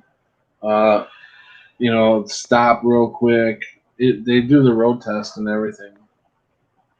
Here it is. Hey, Pat, you mentioned your brother is Jim, Trucker Jim, brother, Mhm. or I don't want to bring this up because I don't want to like shift realities into a bad place. But one time in one stream, he told us that, or told me that he had cancer. Oh, I remember that. yeah, I do remember that. Is that still a thing, or? He hasn't talked about it in a long time since. I remember that. I just, Yeah, see, I don't know. I Maybe he just forgot. doesn't want to talk about it. and I wouldn't really want to talk about it either. Well, actually, I would Well, want to yeah, talk about it, yeah. but I mean, uh, I've had seen other people that have had illnesses, yes, like yes. Thank what's you, his Crunchy. name? Thank you, Crunchy. Yes, Brian yes. Stavely had some like thing that he had to have surgery on, and Yeah. and said he was in so much pain, and then all of a sudden he just boom and never talked about it again. And I was like, how do you just not ever talk about it again? Like, you say you're feeling better and you did all these I things think to be we healthy, do. or I think we do. Our consciousness moves up, like in a higher level. So sooner or later we'll reach that fifth dimension. But we're moving up, so I think we're controlling things better. Like we're losing our idea of diseases and stuff because they really don't. There's really no such thing. not me, I mean, man. I'm in pain no, every I day. know, me too. I'm not that far up, obviously, because Well, I'm in. Well, I've got diabetes. I got sleep apnea. You name it. I got high blood pressure. So thank God I'm able to come on these streams with you guys for a while because I don't know Yeah. when the last day is gonna be. But I'm trying to get into a higher dimension so I can leave all this shit behind. Hopefully someday I won't be a diabetic and I won't need to do shots and all that stuff. Hopefully I can get up there. we are the Do you ghosts take talking shots every to other day? ghosts. Yeah. Dang. I'm gonna send Yeah. you a link. Um, The email what's address that, that Cammy? I have from when I sent you stuff through PayPal. Is that your accurate email address, Pat? Because if so, Patrick, I'm going to take down the video and I'm going to send you a link to a leading diabetic doctor who did a talk to explain how she has no patients on insulin and she is a diabetic doctor only, and none of her patients need insulin. She knows how to do that. So I will send you a link to the talk that explains that so that you can. Yeah, I appreciate that. Yeah, Patrick Roberts 572. Patrick Roberts Patrick Roberts 572 at gmail.com. So yeah, send it to that email address. It's the same as PayPal, yeah. I was gonna say if it's the one you thanked me and sent me a thank you to my email, then I can just send it directly to that. Okay. So I is that still Hey, Crunchy. Yeah. I want to thank you for bringing that up because there are some kind of questions like that you really don't want to. You don't even know want how to bring up. Bring it up or ask. But a lot of us know Unimundi. Yeah. Do a lot of us know Unimundi? You know, he's all. You know, he sticks pretty much with the Unimundi effect, which is an effect. But he saw it, labeled it. And I call him my brother. He is my brother, and I made a video on a VCR tape, and the entire thing looks blue till the end, and you're just like, Jesus Christ, where's all the color gone? It's all blue. Are we fading into black and white? But black and white is turning into us. Past is becoming more colorful, and we are losing our color. Just a weird thing I think about. But well, supposedly, hold your thought if you can, man. Okay. Supposedly, in nature, as humans, blue is the last color that we evolved into seeing. Supposedly, I don't believe that. Oh wow. That's what they say. We're the last of whatever we are going through this. That's what they say. But anyways, what were you saying about Unimundi? I don't know, but if we're gonna become Smurfies, and I agree with being Smurfy. I always like Smurfs.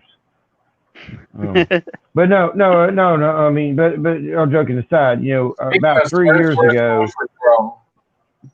Speaking of Smurf, where's Smurfer Girl? And hey, welcome David Wolf. David, Yeah, what welcome up? David Wolf. Hey, David. What's up, guys? How you doing? Good, B. man. Good. How you doing? Hey, brother. You out on the streets? What's that? Are you out on the streets? No, I'm on deck. I'm on the deck. You can't even see it. Tell you're outside. Yeah, there's a damn light behind me. I'm just in an old building. I'm out on these with streets. apartments. I sell things. Yeah, we out. I thought Yeah, you were it's working like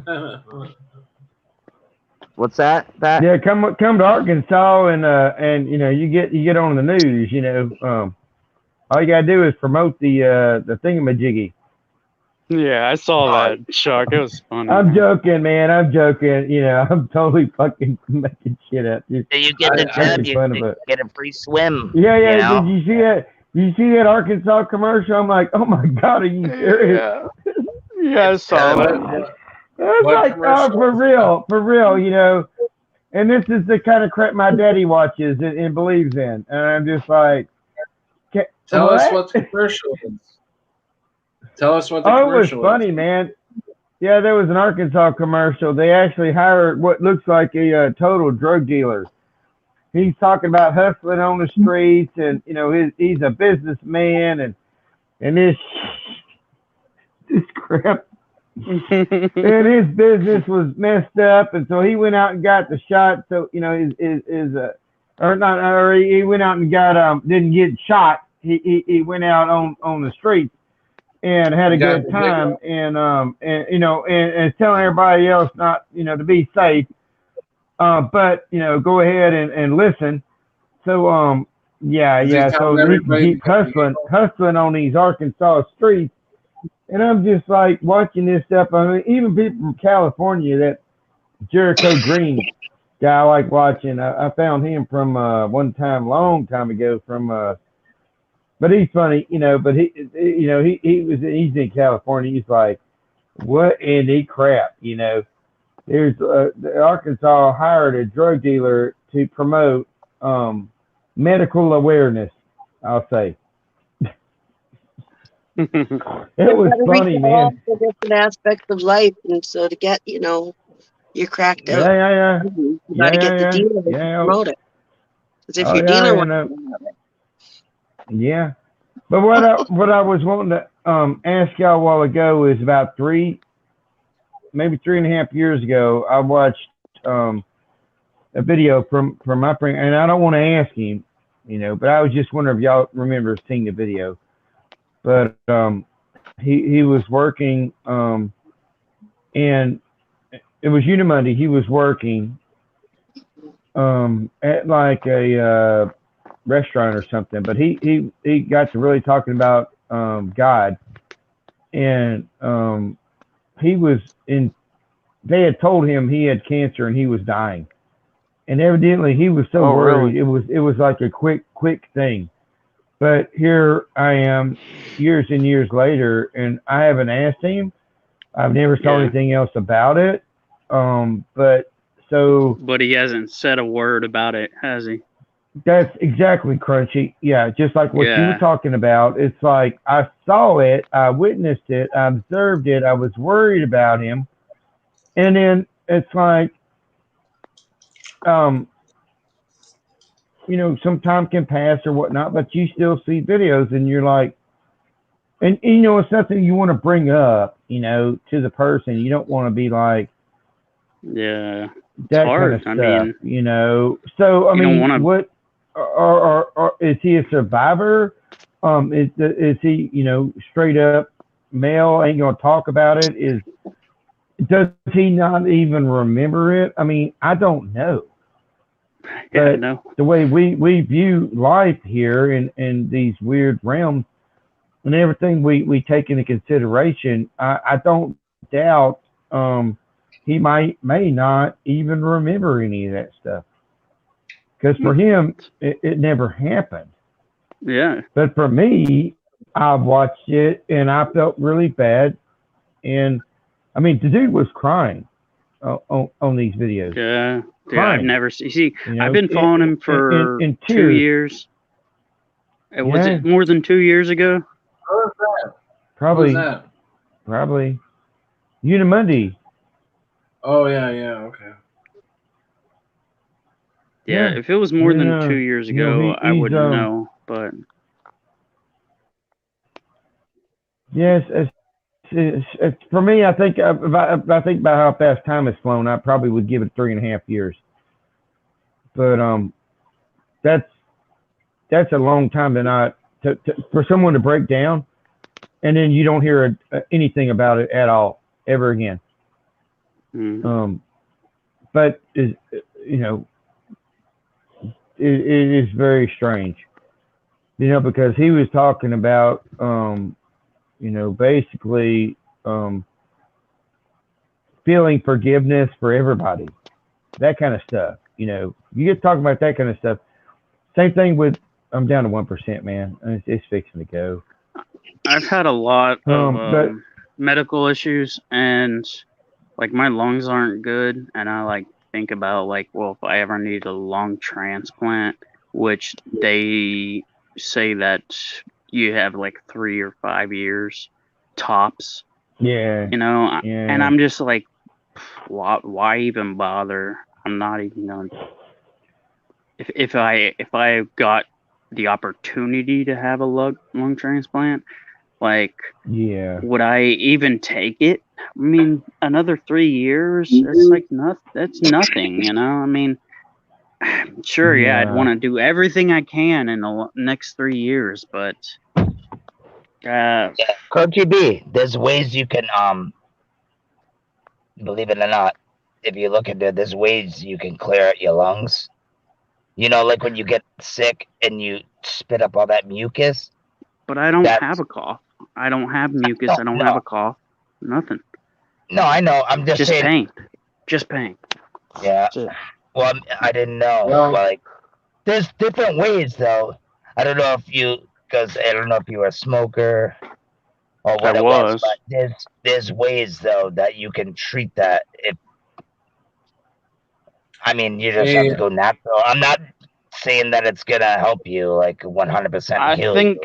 I think the pain is just a way of God or whatever telling me to just stop, because I keep smoking weed or whatever every now and then, and my lungs will hurt. I'll take a few hits of weed and my lungs will hurt for a month or two. Weed's not the problem. Weed's not your problem. I'll tell you that right now. I don't think it's weed. I think I don't know what. Maybe cigarettes, but I haven't smoked cigarettes in 2 years. But wow. I mean, eat the weed, Crunchy. Hey, Crunchy. Yeah. Eat it.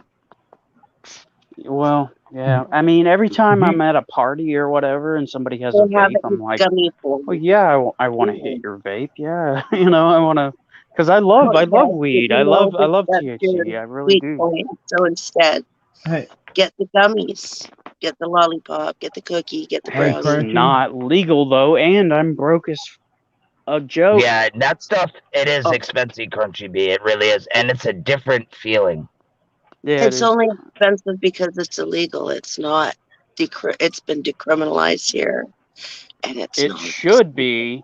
Crunchy. It should be prescription, and insurance should pay for it. But that's the world we live in. You don't want it prescription because then the government would make it for you and they would mess it up. Well, right. They tried to get in on it here. Nobody buys the government crap because it's crap. They spray the shit out of it. Like they would do any other plant. That have never ever smoked it or used it ever, so they don't know what the crap they're doing. They needed to ask the growers what the hell they were doing.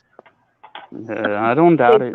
But I mean, growers going to talk to the government. I mean, they did advertise to ask the growers to come in, but nobody turned themselves into the government and said, "Yeah, I'm a grower of marijuana." Who would do that? So they got nobody. So, and then to work there, you have to pass drug tests that prove you've never smoked it. So you're Right. never going to get anybody who knows anything about marijuana. Yep, and you Yeah. can't drive trucks. You can't get that good license to drive friggin' trucks. You can't smoke weed to do that either. To get that license, Yeah. but it's And apparently, this is what gets me is you could just type it in YouTube, and there's hundreds of videos to show you how to do it. But apparently, they're all too stupid to do that. Oh too. yeah, and supposedly exactly. Chong from Cheech and Chong cured his prostate cancer by using the oil. Supposedly, that's what they say, you know. But You know that he lives like really close to me. oh yeah, Yeah, You gotta find the right. Gabriel Island is just over there. Like that's literally go 10 minutes down the road and take a ferry over to his island. I mean, I don't think we're really supposed to smoke it, but it is a medicine, and I'm smoking it. Smoking is okay at times, but yeah, ingesting it eliminates all the downside to it. It's a medicine, and you're not carcinogizing it, and then that was the only downside. And I think about like how like dark this world looks, and I'm like, well, I've been born into this world like that. Since I was born, I didn't know anything until 9/1, and ever since then I realized like, wow, this world really is dark. I didn't realize it until then, but we've always been in it. This world is run by a God, not God, because he didn't. I mean, God made this world, but didn't. I don't know. It's crazy. These people worship the God of this world, but not the God, the creator of this world, right? It's like that was the biggest lie ever told, is they've got everybody to believe he doesn't exist for the most part. Right. I know. And their reasoning is, well, if he is, then why are babies dying? Why do bad things exist? Well, because we're shitty things on this planet, and he's given us reign to actually make our own decision. And he's not controlling us like an overlord, which is very pleasant. He's not a totalitarian leader. I mean, he's letting us. Sorry, Crunchy Beat. No, go ahead. Go ahead. No, man. You go ahead, man. You just I wanted to ask Patrick how he is doing and everything. I haven't talked to him in a bit. But and I also want to ask you, dude, did you see that this 84-year-old man in Florida died, right? From obviously we all know what, right? But he got what. But it's because of us that he died. But he also had CBD and all that stuff. It could all be made up for all I know. He's 80-something years old. 84. He got the giggles. He got the giggles. And then they say he got the virus. And then he died. And now his daughters are saying it's because ungiggled. What? Hey. And they're mad at the ungiggled. Like, what? But you should show her the CDC website where it says that the giggled are just as likely to be passing it along. I thought that was a joke, and it was from the hill. What? I'm like, wow. It is a joke, man. It's got to be like all the stuff with Ganny Stan. Like that's mostly made up. I mean, it has to be. When are people gonna wake up, man? There's nothing going on. All right, guys. You need to stop funding the media by stop watching the media. If you stop watching it and they have 0 ratings, they get pulled off the air. That would never happen, though. You know that. Hold on. Yeah, I wish. would. If they got 0 ratings, they would have to change something. They need the people to watch. Oh, no, absolutely. No, I understand that, but people are gonna watch though, because that's just sucks. There's a lot of people, but we watch not going to watch YouTube, and we will watch truth channels, right? The truther channels bring it up. Okay, I'm about to freak out. I think you can talk now. What did you want? Patty, when did you become a cop? A what? I don't know. It's like I've been watching you this entire time, but now you've got gold stuff on your hat, gold stuff on your arms, and you got black shit all over the place. And you know, my tablet and my phone, but it's like you actually look like you're a law enforcement officer. No. Did you change shirts? No, I can't read because everything's faded on my phone and stuff. But I'm looking at you now, and I'm just like, wait, why the fuck does Patty look like a law enforcement officer now? That's Popeye to stay Popeye. Oh, I love Popeye. Right there. Yeah, I can't read it because my phone and my tablet. I was just looking down, and all of a sudden you got looking like law enforcement. I'm like, wait, what? From now on, you must refer to him as Officer Patrick. That's a badass shirt, though. Really, it really is. That is fire, man. Oh, it is.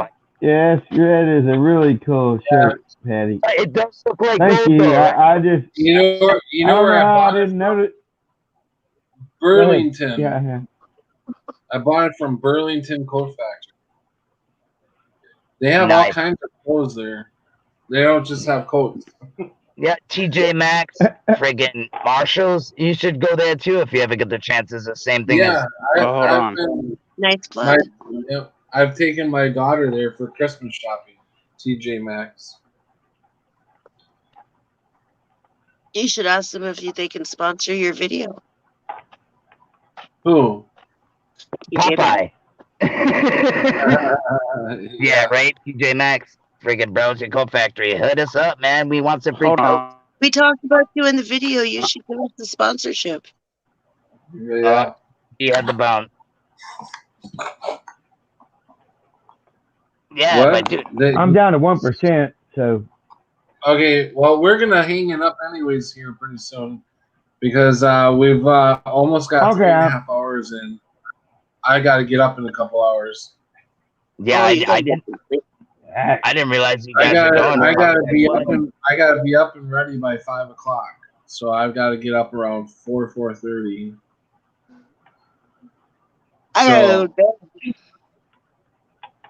But I appreciate you, Cammy, for coming on and love having you on. Sharky, it was awesome. I'm glad that you came on tonight. And we have David Wolf and Crunchy Bee both came on tonight. Panel, yay! Woo! We had a good conversation tonight. I probably screwed up a couple times in this conversation, talking too much about not so much the giggles and stuff tonight, but talking. What did I say that was bad? Well, don't say it again. I know I said anything. It's probably the music I was playing. Oh, there's the kitty. Maybe the kitty will help us out so we don't get the kitty. Yeah, they just try to hit you with anything, man. It's sad. It's ridiculous. Yeah, I know. You don't know what you can say anymore on here.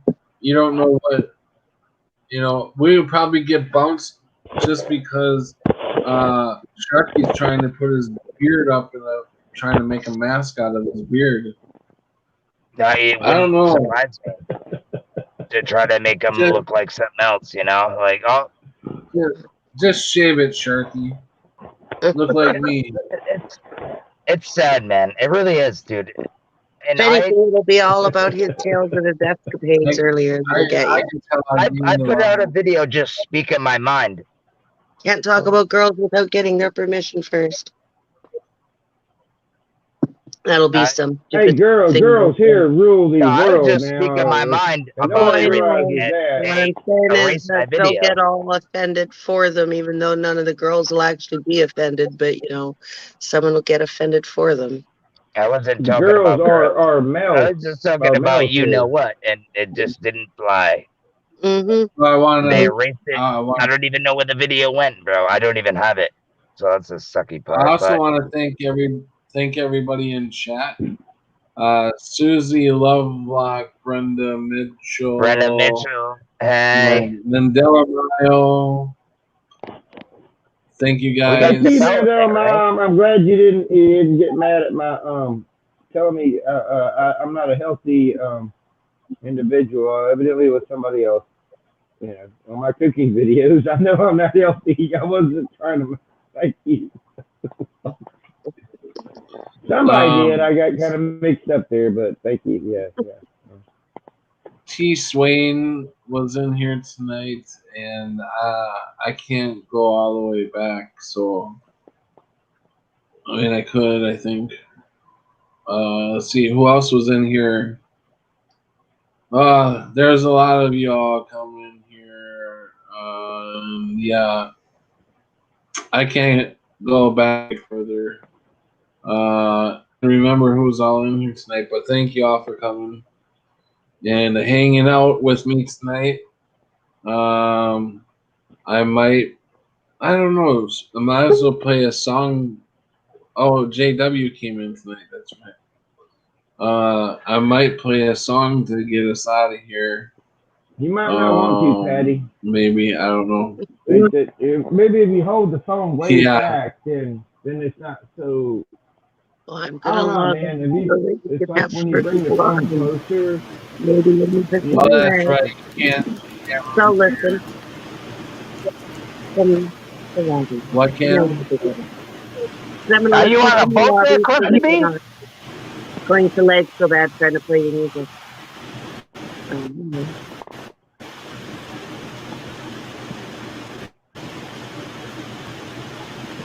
What? Whose station is doing that? That must be Crunchy. Yeah, I'm trying to get to him. Am I in here? Oh, I'm in. All right, is that better? No. No? Yeah, I don't know. I guess it's just running through hotspots. So. Sounds like a Anyway, yeah, you sound like a big airwave. Well, Oops. Sorry, I muted you. My computer runs. Yeah, my computer runs so damn slow. I muted him a while ago before he started talking. Just muted. Holy him. crap! We gotta get you a trying to That's undo. now blue. That's now blue on my Okay, tablet. Crunchy. I need to update my tablet. So. All right. And so you're leaving, all right? Yep. Yeah. Thanks a lot, yeah, Crunchy, get for up. coming in. Yeah, it's all right here. See you later, Crunchy. I just removed him. All right, guys. You guys take care. Thanks, chat. Appreciate y'all. Anytime, brother. Anytime you're on, No, hold on. and When I love you Patrick guys. looks like that, he looks like a cop. Hey. Oh my God, I look like I've heard that from a lot of people. No, I know what he was talking about though. But once you showed it, yeah, I know what he was trying to say, but it's you're good, man. That's fire. David. My Popeye arms. Popeye the Sailor Man. But he's looking pretty tough in there, ain't he? Oh yeah, Patty, you're not a small dude either, so don't let the camera not show your girth. But I know what you mean. It did. It looked like he had a couple stars on his shoulder, and then you had the hat, and then once you put the light on, it kind of came into the camera. He was like, "Oh, I see it now." Now with me, his hat's blue, and it was black a while ago. I don't know what I'm just like. But hey, David, did you ever watch that movie? I know you did. American Graffiti. You know, we're still on air, guys. Just so you know. Yeah, I know. No, I'm not a big TV watcher, to be honest with you. movies. Okay, because you know, like the Wolfman Jack, like you've heard all your life, I'm sure. Yeah, I've got to look. I Yeah. got to check that dude out. The You got to Wolfman check Jack. that dude out. You got to watch American Graffiti. And at the end of every time you go to get off, you got to say some quote from Wolfman Jack off of American Graffiti. Which Oh, I is will. a part two. That'll be really funny, man, because you got to talk about the popsicles or some shit. There's stuff in that movie you could talk about that sounds just like that, dude. And it'd be pretty damn funny for a way to just, all right, I'm gonna leave y'all alone, and then you just start talking like you Wolfman Jack. And that would be funny as fuck, man. I would love to see that. As soon as we're done with this stream, I'm gonna look him up. I promise. Dude, and if I can find you out, I've told you before. You sound like I know, dude, and I forgot. Exactly. Just so much shit going through my mind. I'm ADHD. I'm a sped, man. I'm just running. Yeah, you got to look him up because you do definitely sound just like him. It's Wolfman Jack here. We're gonna get off on talking about a different music tonight. We're gonna try the 70s, maybe the 60s, maybe we'll even put on the 50s music for you. Oh yeah. Get you chilling, and let's roll. Right? Hey, what's even funny is in that movie, the guy, he's a radio guy, right? So, people call in, and so you could even quote movies or quote lines from there where, hey, we got, somebody comes on a show or something, you go, hey, we got a call in and quote a movie line, and it would just be funny as fuck, man. Wolfman's been gone for a while. Yeah, he has. Yeah. He passed away a while ago. See, my son don't know who the hell Wolfman Jack is, but yeah, it is a cool thing though. So, I'm